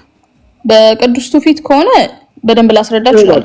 ግን አሁን በመጽሐፍ ቅዱስ አንፃር ስለሆነ ያወራን ያለው በመጀመሪያ በመጽሐፍ ቅዱስ ያላመሽ ትውፊት ተራንቶ ፈንቶ ተረት ነው እህትዬ። እንደሱ አትበል። መጽሐፍ ቅዱስ ራሱ አንዳንዱን ትውፊት ብቀበልም እህቴ አብዛኛው ትውፊት ግን ገለባ ነው። ገለባ በጌታ ቃል አይዘበትም። ገለባ እህቴ ገለባ ቆንጆ ገለባ ነው። አሁን የተጠየቅሽው የአማኞች ልጆች ናቸው ወይስ የአይሁዳውያን ልጆች ናቸው? እዛ ጌታ ጋር ነው። በጌታ ቃል እንደዚህ አትበለም። ገለባ ነው አልኩሽ እኮ ገለባ ነው። እኔ ስለ ትውፊት ናቸው ይላሉ። የተጠየቅሽውን መመለስ አቅቶሽ ነው? ይኸውልሽ ትውፊት የሚባል አድምጪ፣ ትውፊት የሚባልን ብቀበልም አድምጪ። ለምረም ታወሪ እኮ ተውፊት አንቺ ፖለቲካል ሰሪ ስትፈልጊ ካፍሽ ላይ ተቀብዬ በመጀመሪያ እኔ ቤተሰቦቼ ስለሚያምኑ ሚዩት ላድርግሽ ነው። በቃ አልሰማሽም ማለት ነው። እስካሁን ድረስ ምንድነው ጊዜ ሰጠሁሽ። ጊዜ ሰጠሽ ሚዩት አድርጊ እህቴ፣ ሚዩት አድርጊ። አላወራም። ሚዩት አድርግሽ እህቴ፣ ሚዩት አድርጊ። ኦኬ ቴንክ ዩ ተባረኪ። የአማኞች ልጆች ናቸው ወይ? ምክንያቱም እኔ ጠይቁሽ እኔ ቤተሰቦቼ ስለሚያምኑ ቤተሰቦቼ ያምናሉና እኔ በቤተሰቦቼ ነው ወደሱ የመጣሁት እያልሽ ነው። በጥምቀት በኩል ወደሱ የመጣሁት እያልሽ ነው። እነዚህ ጌታችን ጋር የመጡት የአማኞች ልጆች ናቸው ጥያቄ ወይስ የአይሁድ ልጆች ናቸው? ልመልስ። መጽሐፍ ቅዱሱ የአይሁድም የአማኞችም ብሎ አላስቀመጠም አይልም አይደል? አይልም። በጥምቀት በኩል ነው ወደሱ የመጡት መጽሐፍ ቅዱስ አይሉም። ይሄ አይደለ ጥያቄው? መለስኩኝ። ኦኬ በጥምቀት በኩል ነው ወደሱ የመጡት ማለት በጥምቀት በኩል ነው ወደ ጌታችን የመጡት? ሊጠመቁ ነው ወደ ጌታችን የመጡት? የጥምቀት ስርዓት የለም ነበር ያኔ፣ አልተሰጠም። ስለዚህ በጥምቀት በኩል አይደለም፣ ለጥምቀትም አይደለም፣ በጥምቀትም በኩል አይደለም ወደ ጌታችን የመጡት። ስርዓቱ የለም፣ አልተሰጠም። እሺ ሁለተኛ የ80 ቀንና የ40 ቀን ህፃናት ነበሩ የመጡት ወደሱ? እድሜያቸውን አይገልጽም። ወደሱ ግን አቅፎ ይላል አይደል? ማንኛውም መካከላቸው ህፃንን አቅፎ ይላል አይደል? ያ ህፃን እድሜ አይገልጥም አይደል? ስለዚህ እነዛ ልጆች የአማኞች ማለት በኢየሱስ ክርስቶስ መሲህነት ያመኑ ቤተሰቦች ልጆች ይሁኑ የአይሁዳውያን ልጆች ይሁኑ አይናገርም አይደል? አይናገርም። ስለዚህ ምንም አይነት ባልተናገረበት አንቺ ታዲያ ለምንድን ነው ቤተሰቦቼ ኦርቶዶክስ አማኞች ናቸው በእኔ በኩል ነው በቤተሰቦቼ እምነት በኩል ወደ ክርስቶስ መጣሁ ብለሽ የምትይኝ? ያው በጥምቀት ብለሽ በምትይው ማለት ነው። በማታውቂው ጥምቀት፣ በማታምኚው ጥምቀት፣ በማታምኚው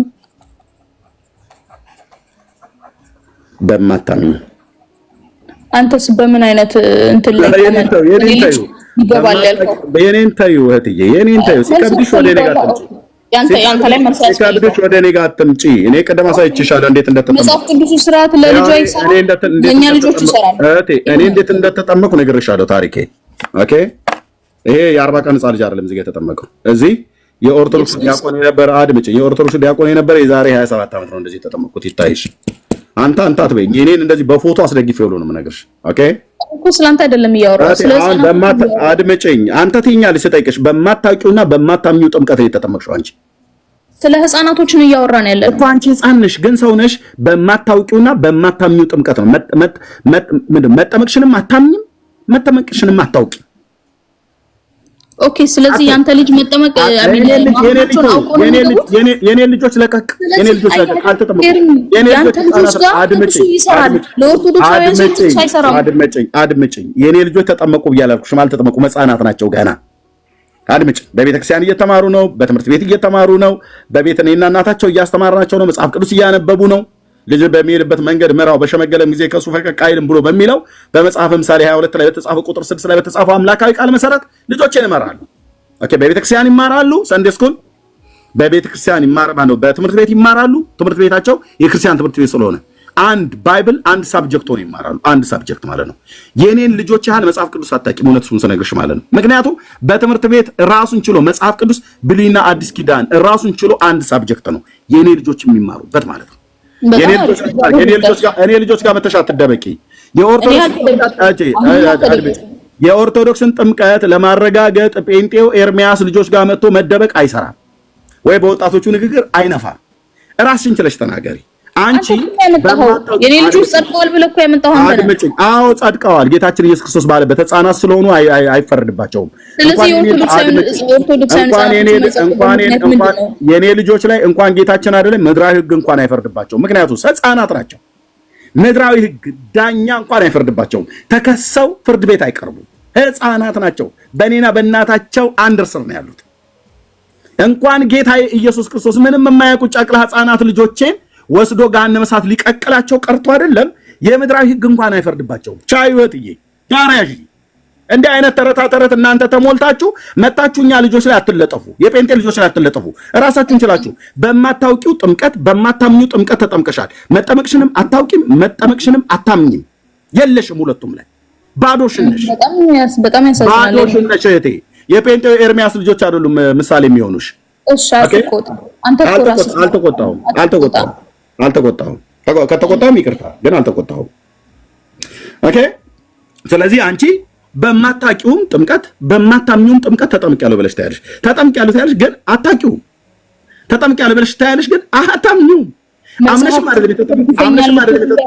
አይደለም የተጠመቅሽው፣ አውቀሽም አይደለም የተጠመቅሽው። ናቲንግ ምንም መጽሐፍ ቅዱስን አመጣው። ኤርሚ ቤቱ ጋር ነው የመጣሽው። የቆርኔሌዎስ ቤተሰብ አሳየው እኮ። እሺ፣ ቆርኔሌዎስ ቤተሰብ ውስጥ እንዳንቺ ሳያውቁና ሳያምኑ የተጠመቁ ህፃናትን አሳይ።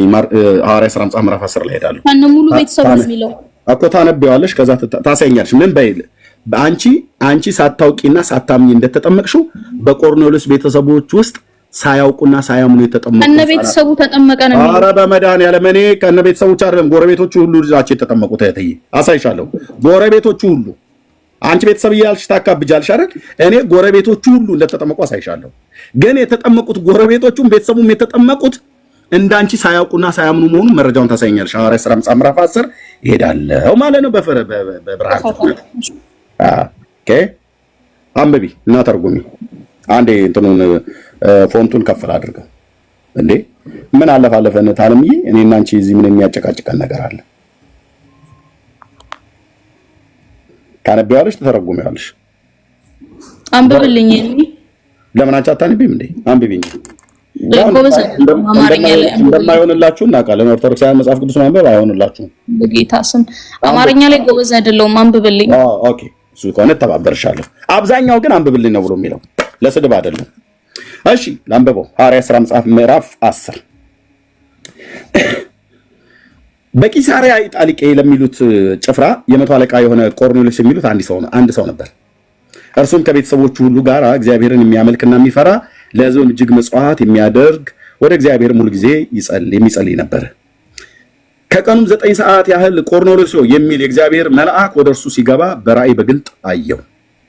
እርሱም ትኩር ብሎ ሲመለከተው ደንግጦ ጌታ ሆይ ምንድነው አለ።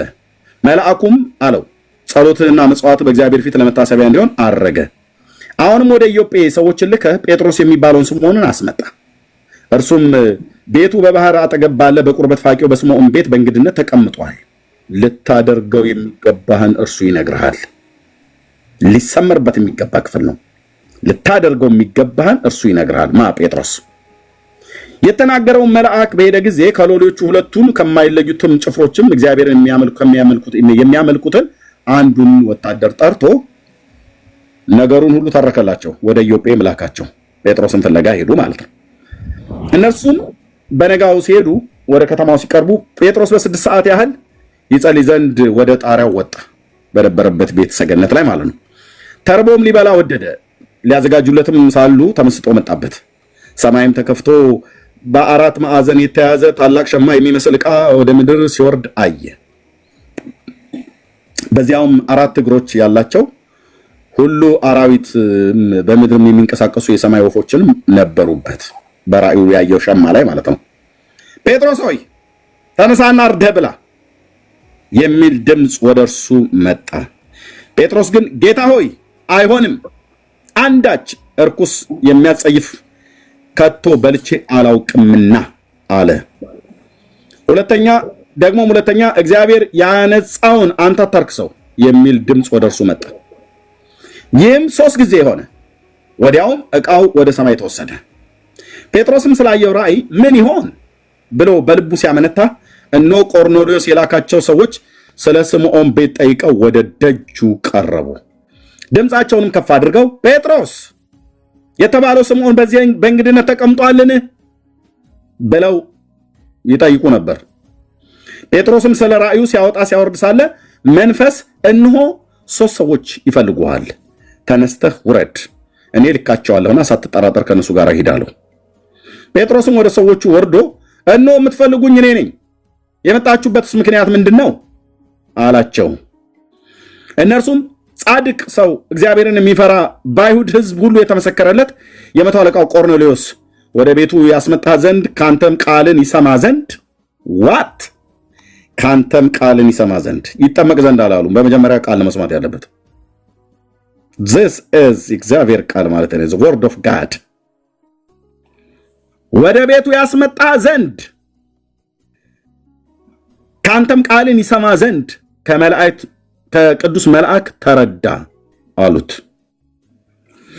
እርሱም ወደ ውስጥ ጠርቶ በእንግድነት ተቀበላቸው። በነጋውም ተነስቶ ከእርሱ ጋር ወጣ። በኢዮጴ ከነበሩት ወንድሞች አንዳንዶች ከእርሱ ጋር አብረው ሄዱ። በነጋውም ወደ ቂሳሪያ ገቡ። ኢዮጴ እዚህ አካባቢ ናት፣ በሜዲትራኒያን ባህር ላይ። ቂሳሪያ ከቀርሜሎስ ተራራ በታች ነው ያለችው፣ እዚሁ ጋር በሜዲትራኒያን ባህር ላይ። የአሁኗ ኢዮጴ ለቴል አቪቭ ትቀርባለች። ቂሳሪያ ብቻ ታዋቂ ሰዎች እዛ አሉ። በባህር ዳርቻ ላይ ያለች ከተማ ናት። ሁለቱም እዛው እስራኤል ምድር ላይ ነው። ኦኬ።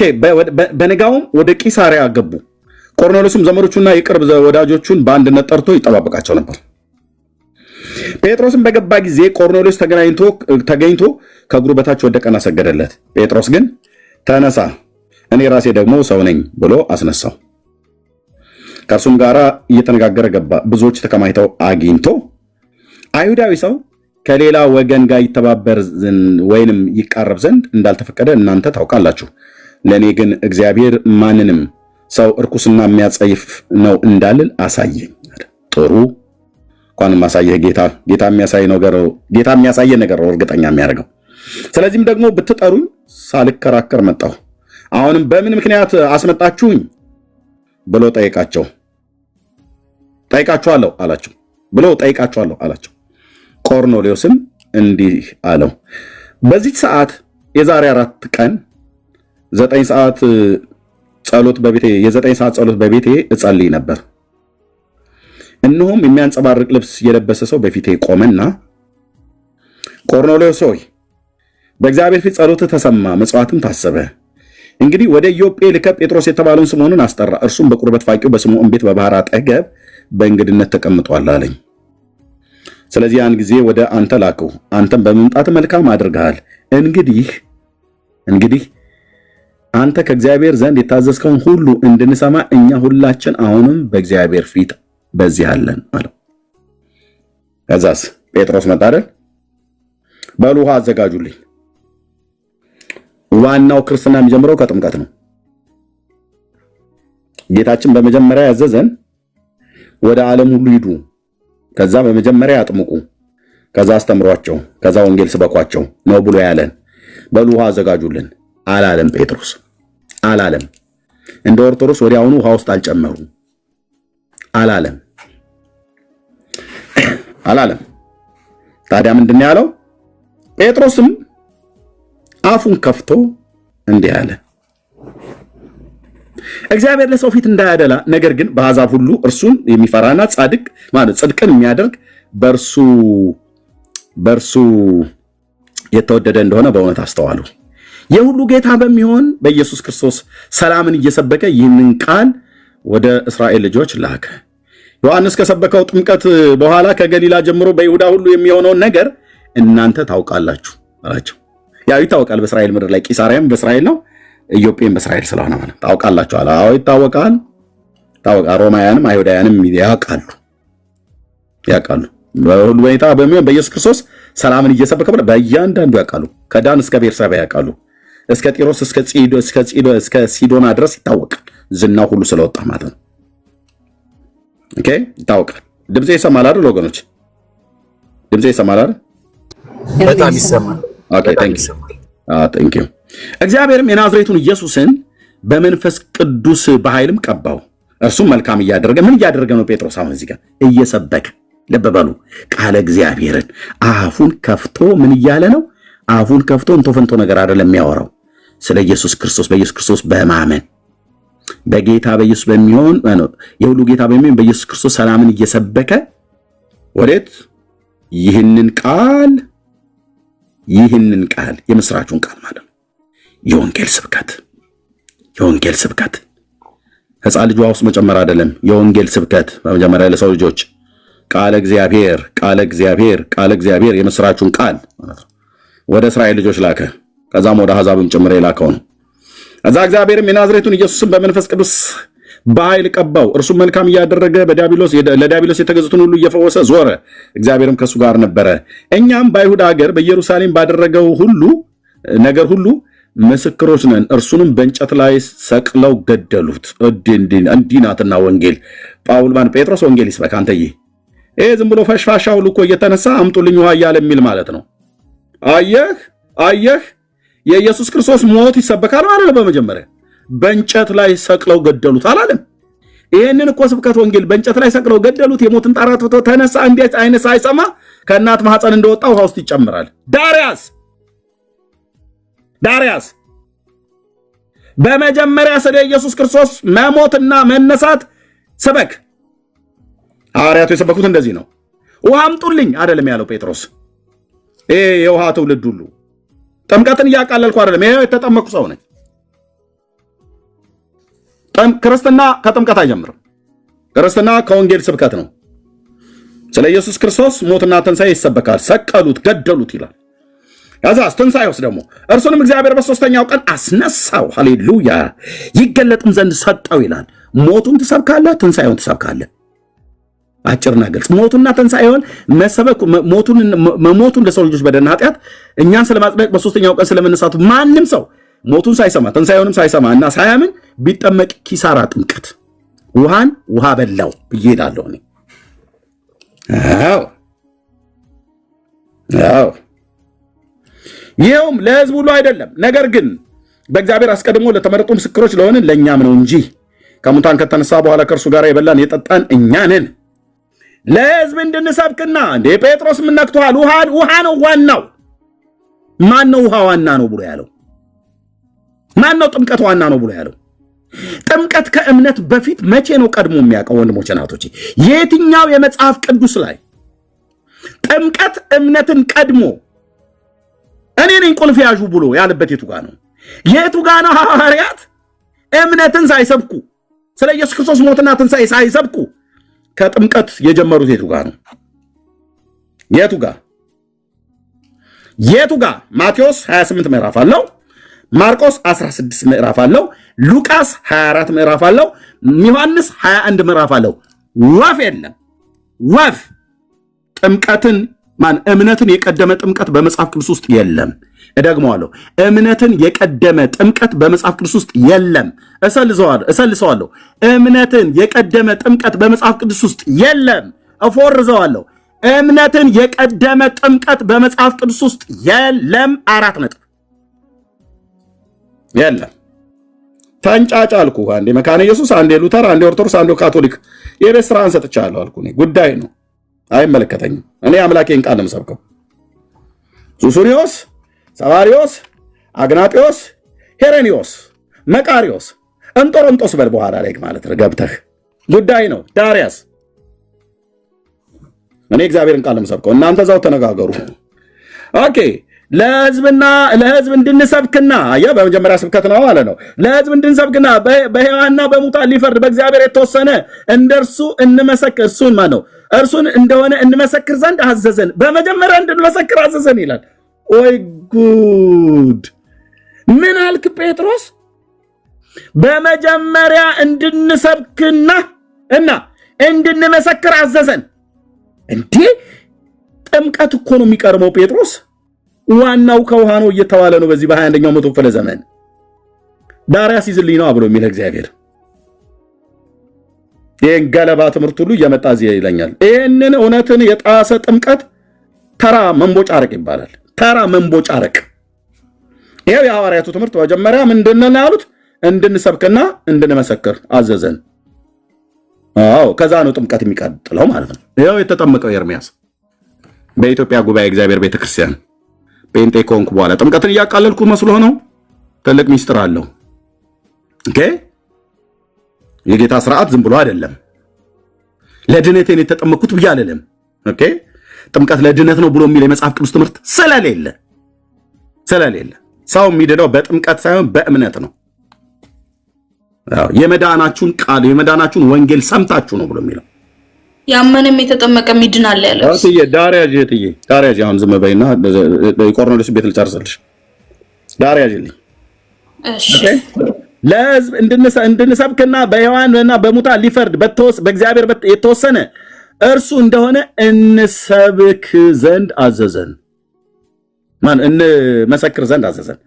እንድንሰብክ እንድንመሰክር፣ ለሕዝብ እንድንሰብክ በሕያዋንና በሙታን ሊፈርድ በእግዚአብሔር የተወሰነ እርሱ እንደሆነ እንመሰክር ዘንድ አዘዘን። እንድንሰብክ እና እንድንመሰክር አዘዘን። ለጴጥሮስ እየመሰከረለት ነው። ለጴጥሮስ እየሰበከለት ነው። ለቤተሰቦቹ ሁሉ ጨምር ማለት ነው። እስካሁን የውሃ ጥምቀት አለ የለም። ጴጥሮስ ይህንን ነገር ገና ሲናገር ቃሉን በሰሙት ላይ መንፈስ ቅዱስ ወረደ። የጥምቀት የት አለ? የውሃ ጥምቀት የት አለ? ጴጥሮስ እንደመጣህ እኮ ውሃ ነበር አቀቡልኝ ማለት የነበረበት አላለም። አፉን ከፈተ። ከዛስ እንቶ ፈንቶ ወሬ አይደለም ያወራ ጀመረው። ስብከተ ወንጌሉን አጧጧፈው። ስለ ኢየሱስ ክርስቶስ መሞት፣ መሰቀል፣ ከሙታን በሶስተኛው ቀን ስለመነሳት። እስካሁን ጥምቀት የለም። ኦኬ ጴጥሮስም ይህን ነገር ገና ሲናገር ቃሉን በሰሙት ላይ መንፈስ ቅዱስ ወረደ። ቃሉን በሰሙት ሁሉ ላይ። ስለዚህ እዛ የተሰሙት ቃሉን መስማት የሚችሉ ሰዎች ናቸው ማለት ነው የተሰበሰቡት። የታለ 40 ቀን የ80 ቀን ሕፃን ልጅ እንዳንቺ ሳያምንና ሳያውቅ የተጠመቀ የታለ? ቆርኔሌዎስ ቤተሰብ ውስጥ እነዛ 4 ቤተሰቦች ውስጥ ከፈለግሽ ታሳይኛለሽ። የቅድሞቹ ቆርኔሌዎስ፣ የሊዲያ ቤተሰቦች፣ የወህኒ ጠባቂ እስጢፋኖስ ቤተሰብ። ኦኬ መንፈስ ቅዱስ ወረደ።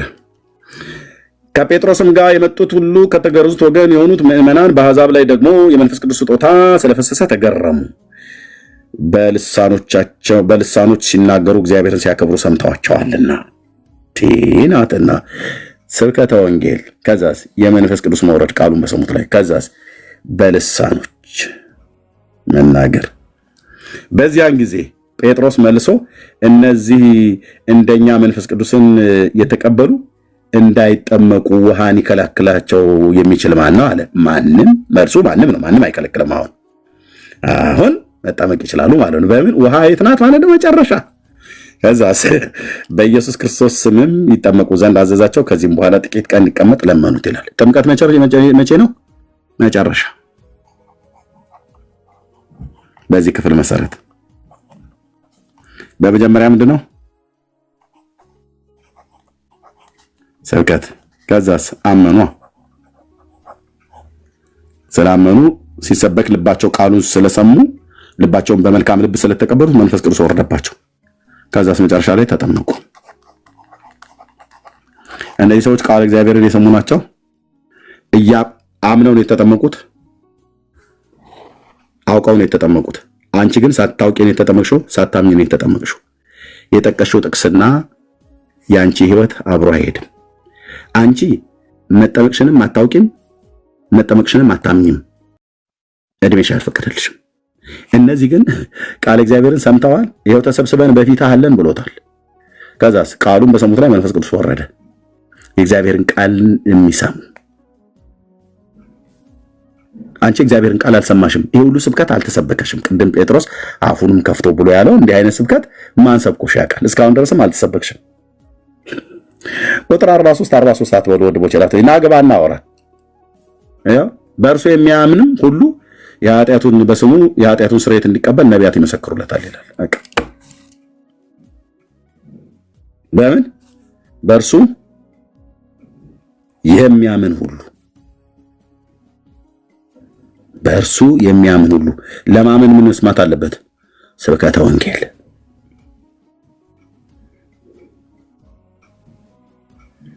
አንቺ በዚህ መሰረት የቆርኔሌዎስ ቤተሰብ አምነው ቃል እግዚአብሔርን ሰምተው አምነው ነው የተጠመቁት። አንቺ ግን መጠመቅሽንም አታምኚም፣ መጠመቅሽንም አታውቂም። እስካሁን ድረስ አታውቂም። ስለዚህ በእውነተኛው ትምህርት ወደ ጌታ ወደ ኢየሱስ ክርስቶስ የዘላለም ድነት ነይ። የምሕረት እጆቹ ተዘርግተው እናንተ ደካሞች ከምትፈቅድልኝ እየጠበቅኩ ነው። ያው ፈቅድልሻለሁ። ለዚህ ነው እኛ መጽሐፍ ቅዱስ ብቻ ሲሉ ፕሮቴስታንቶች ቃሉን ከመጽሐፉ ሐሳቡን ከራሳቸው ብለን የምንቀበለው። የት አለ የምትተረጉሙበት መንገድ ሐሳብ የቱ ጋር ከራስ ያወራው? ኖ ወሬ ማውራት የለም። እሺ በቃ አታስወራኝማ። ለምን አላስወራሽም? አላስወራሽም። የቱ ጋር ነው ከራስ ያወራው? አትፈቅድማ። የራስን ትርጉም ይሰጣው። እስቲ ቤኪ ፈትና ይሄን ቦታ ይተርጉመው። ሌላ ትርጉም ደግሞ እቴ ሚት ታረጊ አድምጭ። አዎ አስወጣሻለሁ። ምክንያቱም የእግዚአብሔርን ቃል የትኛው ቁጥር ላይ እየከሰሽ ጊዜ አልሰጠኝም ብለሻል ወይ? እንኳን አንቺ አረሽ ሂጂና ሌሎቹ መምህራን ጥሪ ከፈለግሽ ያለሽ ክፍሉን አንድ ሚዩት አድርጊ። ስከፍተው እንድታስወሪ ስለፈልኩ ነው። አውሪ ብዬ ስሰጥሽ እኔ ረጅም ስላወራው አንቺ አውሪ ብዬ በቃሉ ላይ እንድታወሪ ማለት ነው። አንቺ ነበር። ስለዚህ እናስረዳኩ አልጠበቀኝም። አድመጭኝ እቴ ጥቅሱን አንቺ አይደልሽ እንዳስረዳ አልጠበቀኝማ። አድመጭኝ። ለምን አድመጭ ብዬ የምልሽ እታች ረጂ እንደው እንኳን እታች ረጂ። አንቺ መስማት ስላልቻልሽ እታች ረጂ። ምንም ልታስወሪ ስላልቻልሽ ማለት ነው። ልብ በሉ። የጠቀሰችውን ጥቅስ እኔ ነኝ ያወጣሁላት፣ እኔ ነኝ ያነበብኩላት። ተርጉሚ እንኳን ብዬ አንብቢም ብዬ አላስቸግርኳትም። አማርኛ ማንበብ አልችልም ብላ ስትለኝ ተረዳኋትኝ፣ አነበብኩላት። ተርጉሚም ብዬ አላስጨነኳትም። እኔው ትክክለኛውን ትምህርት ቶሎ ብዬ ተረጎምኩላት። ከዛ እኔ ከተናገርኩ በኋላ አንቺ ደግሞ በዚህ ሐሳብ ላይ የምትዩ ነገር ካለ በይ ብዬ ስላት ወደ ክስ ጀመረች። ቃሉን አነበብኩ፣ የራስን ትርጉም ሰጣልችኝ። የራሴን ትርጉም የሰጠሁበትን አንድ ኦርቶዶክሳዊ መጥቶ አያሳየኝም። አንድ የእግዚአብሔርን ቃል ነው ቀጥታ ያነበብኩት። ምንም ቃሉ ትርጉም እስከማያስፈልገው ድረስ በግልጽ ተናግሯል። ስለዚህ የእናንተን ውሃ በላው ማለት ነው። ውሃ በላው።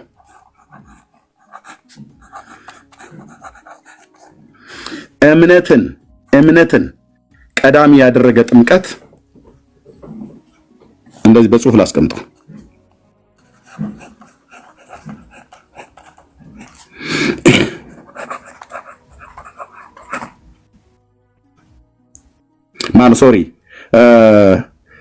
እምነትን ቀዳሚ ያላደረገ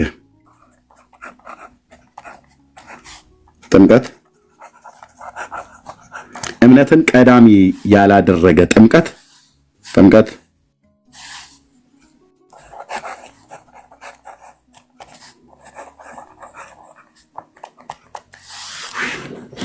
እምነትን ቀዳሚ ያላደረገ ጥምቀት በአጭር ቃል ቀልድ ነው። ለምንድነው ቀልድ የሚሆነው? ጌታችን አላስተማረም።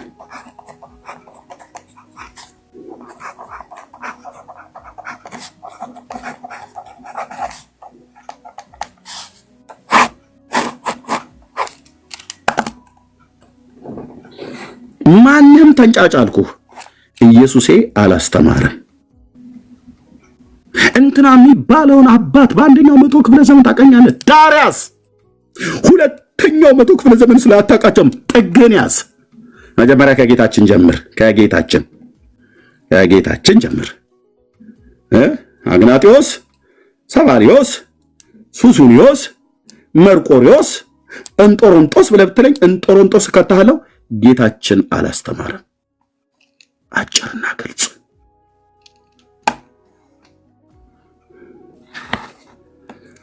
ጌታችን ኢየሱስ ክርስቶስ ካስተማረው ጤናማ ትምህርት ጋር የማይስማማ የቤተ ክርስቲያን አባት ዳር አስይዝልሃለሁ አልኩ። ጠርጌ ከጎዳና ዞር አድርግልሃለሁ። በእኔ ትውልድ የሚሰማኝን ትውልድ እነግረዋለሁ። የማንንም አይደለም የምንሰማው። ቁጥር 1 ጌታችን፣ ከዛ ነቢያቱና ሐዋርያቱ፣ ከዛ የቤተ ክርስቲያን አባቶች በየቅደም ተከተላቸው በነበሩበት ዘመን በመጀመሪያው መቶ ክፍለ ዘመን፣ በሁለተኛው፣ በሶስተኛው፣ በአራተኛው እያለን እንይዛለን ማለት ነው። አጭርና ግልጽ ነው። መራራው ሐቅ። ታላቁ ራባይ ምን አለ? መምህሩ ምን አለ? እምነትን ቀዳሚ ያላደረገ ጥምቀት ቀልድ ነው።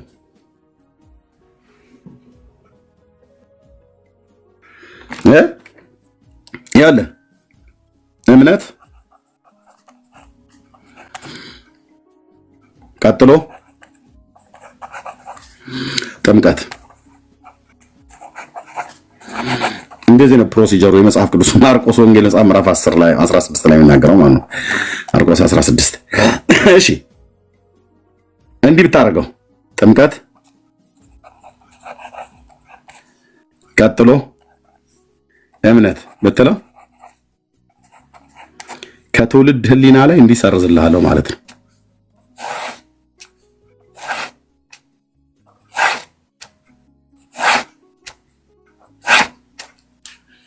ለምን?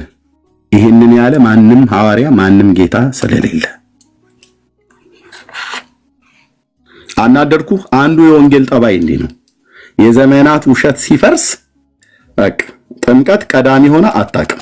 በቃ እምነት ቀዳሚ ነው፣ እዛ ጥምቀት ነው።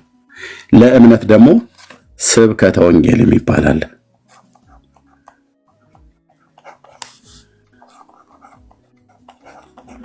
አዎ ስብከተ ወንጌሉ ደግሞ ስለ ኦርቶዶክስ ስለ መሰረተ ክርስቶስ አይደለም የሚሰበከው፣ ስለ ጌታችን ስለ ኢየሱስ ክርስቶስ ሞትና ትንሣኤ።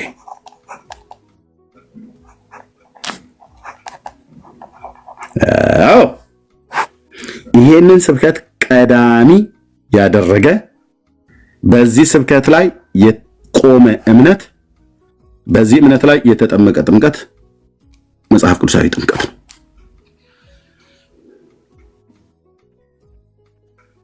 እንዴት ቆንጅዬ ነው አንተዬ! ወንጌል ማንም እየተነሳ እኮ እንደፈለገ ነው የሚያንበጫረቀው። የፈለገ ብሎ ይበላልኩ። የፈለገ የዘንድሮ ክርስትና ከማንም ጀምረው እንጦሮጦስ ነው ብሎ የሚል ሳባሪዮስ፣ አግናጢዮስ እያለ ማለት ነው። ከአግናጢዮስ የሚጀምር ክርስትና የለንም። እደግመዋለሁ። ከአግናጢዮስና ከሄሬኔዎስ ከነ ፖሊካርፕ የሚጀምር ክርስትና የለንም። ክርስትና ከማን ነው? ከባለቤቱ ነው፣ ከክርስቶስ። ከዛ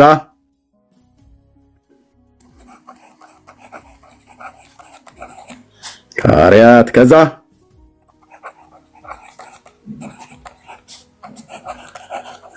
እንደዚህ ነው ቅድመ ተከተሉ። እነዚህን ገልብጠህ እዚህ አምጠተህ አግናጢዮስ፣ ሄሬኔዎስ፣ ሰባሊዮስ፣ እንጦሮንጦስ ብለህ ዳርያስ ትባላለህ። ዳርያስ ጺምህን መጎተት አይደለም፣ ጺምህን ብትነጭ ጉዳይ አይደለም አልኩ። ጥግዤ እቀልድብሃለሁ። ዳርያስ ኢየሱስ ክርስቶስን የሚቀደም ሐዋርያ የለም። ኢየሱስ ክርስቶስን የሚቀደም ሐዋርያና አበው የለም። ሐዋርያና አበው ሃይማኖት አባቶች ማለት ነው። ኦኬ።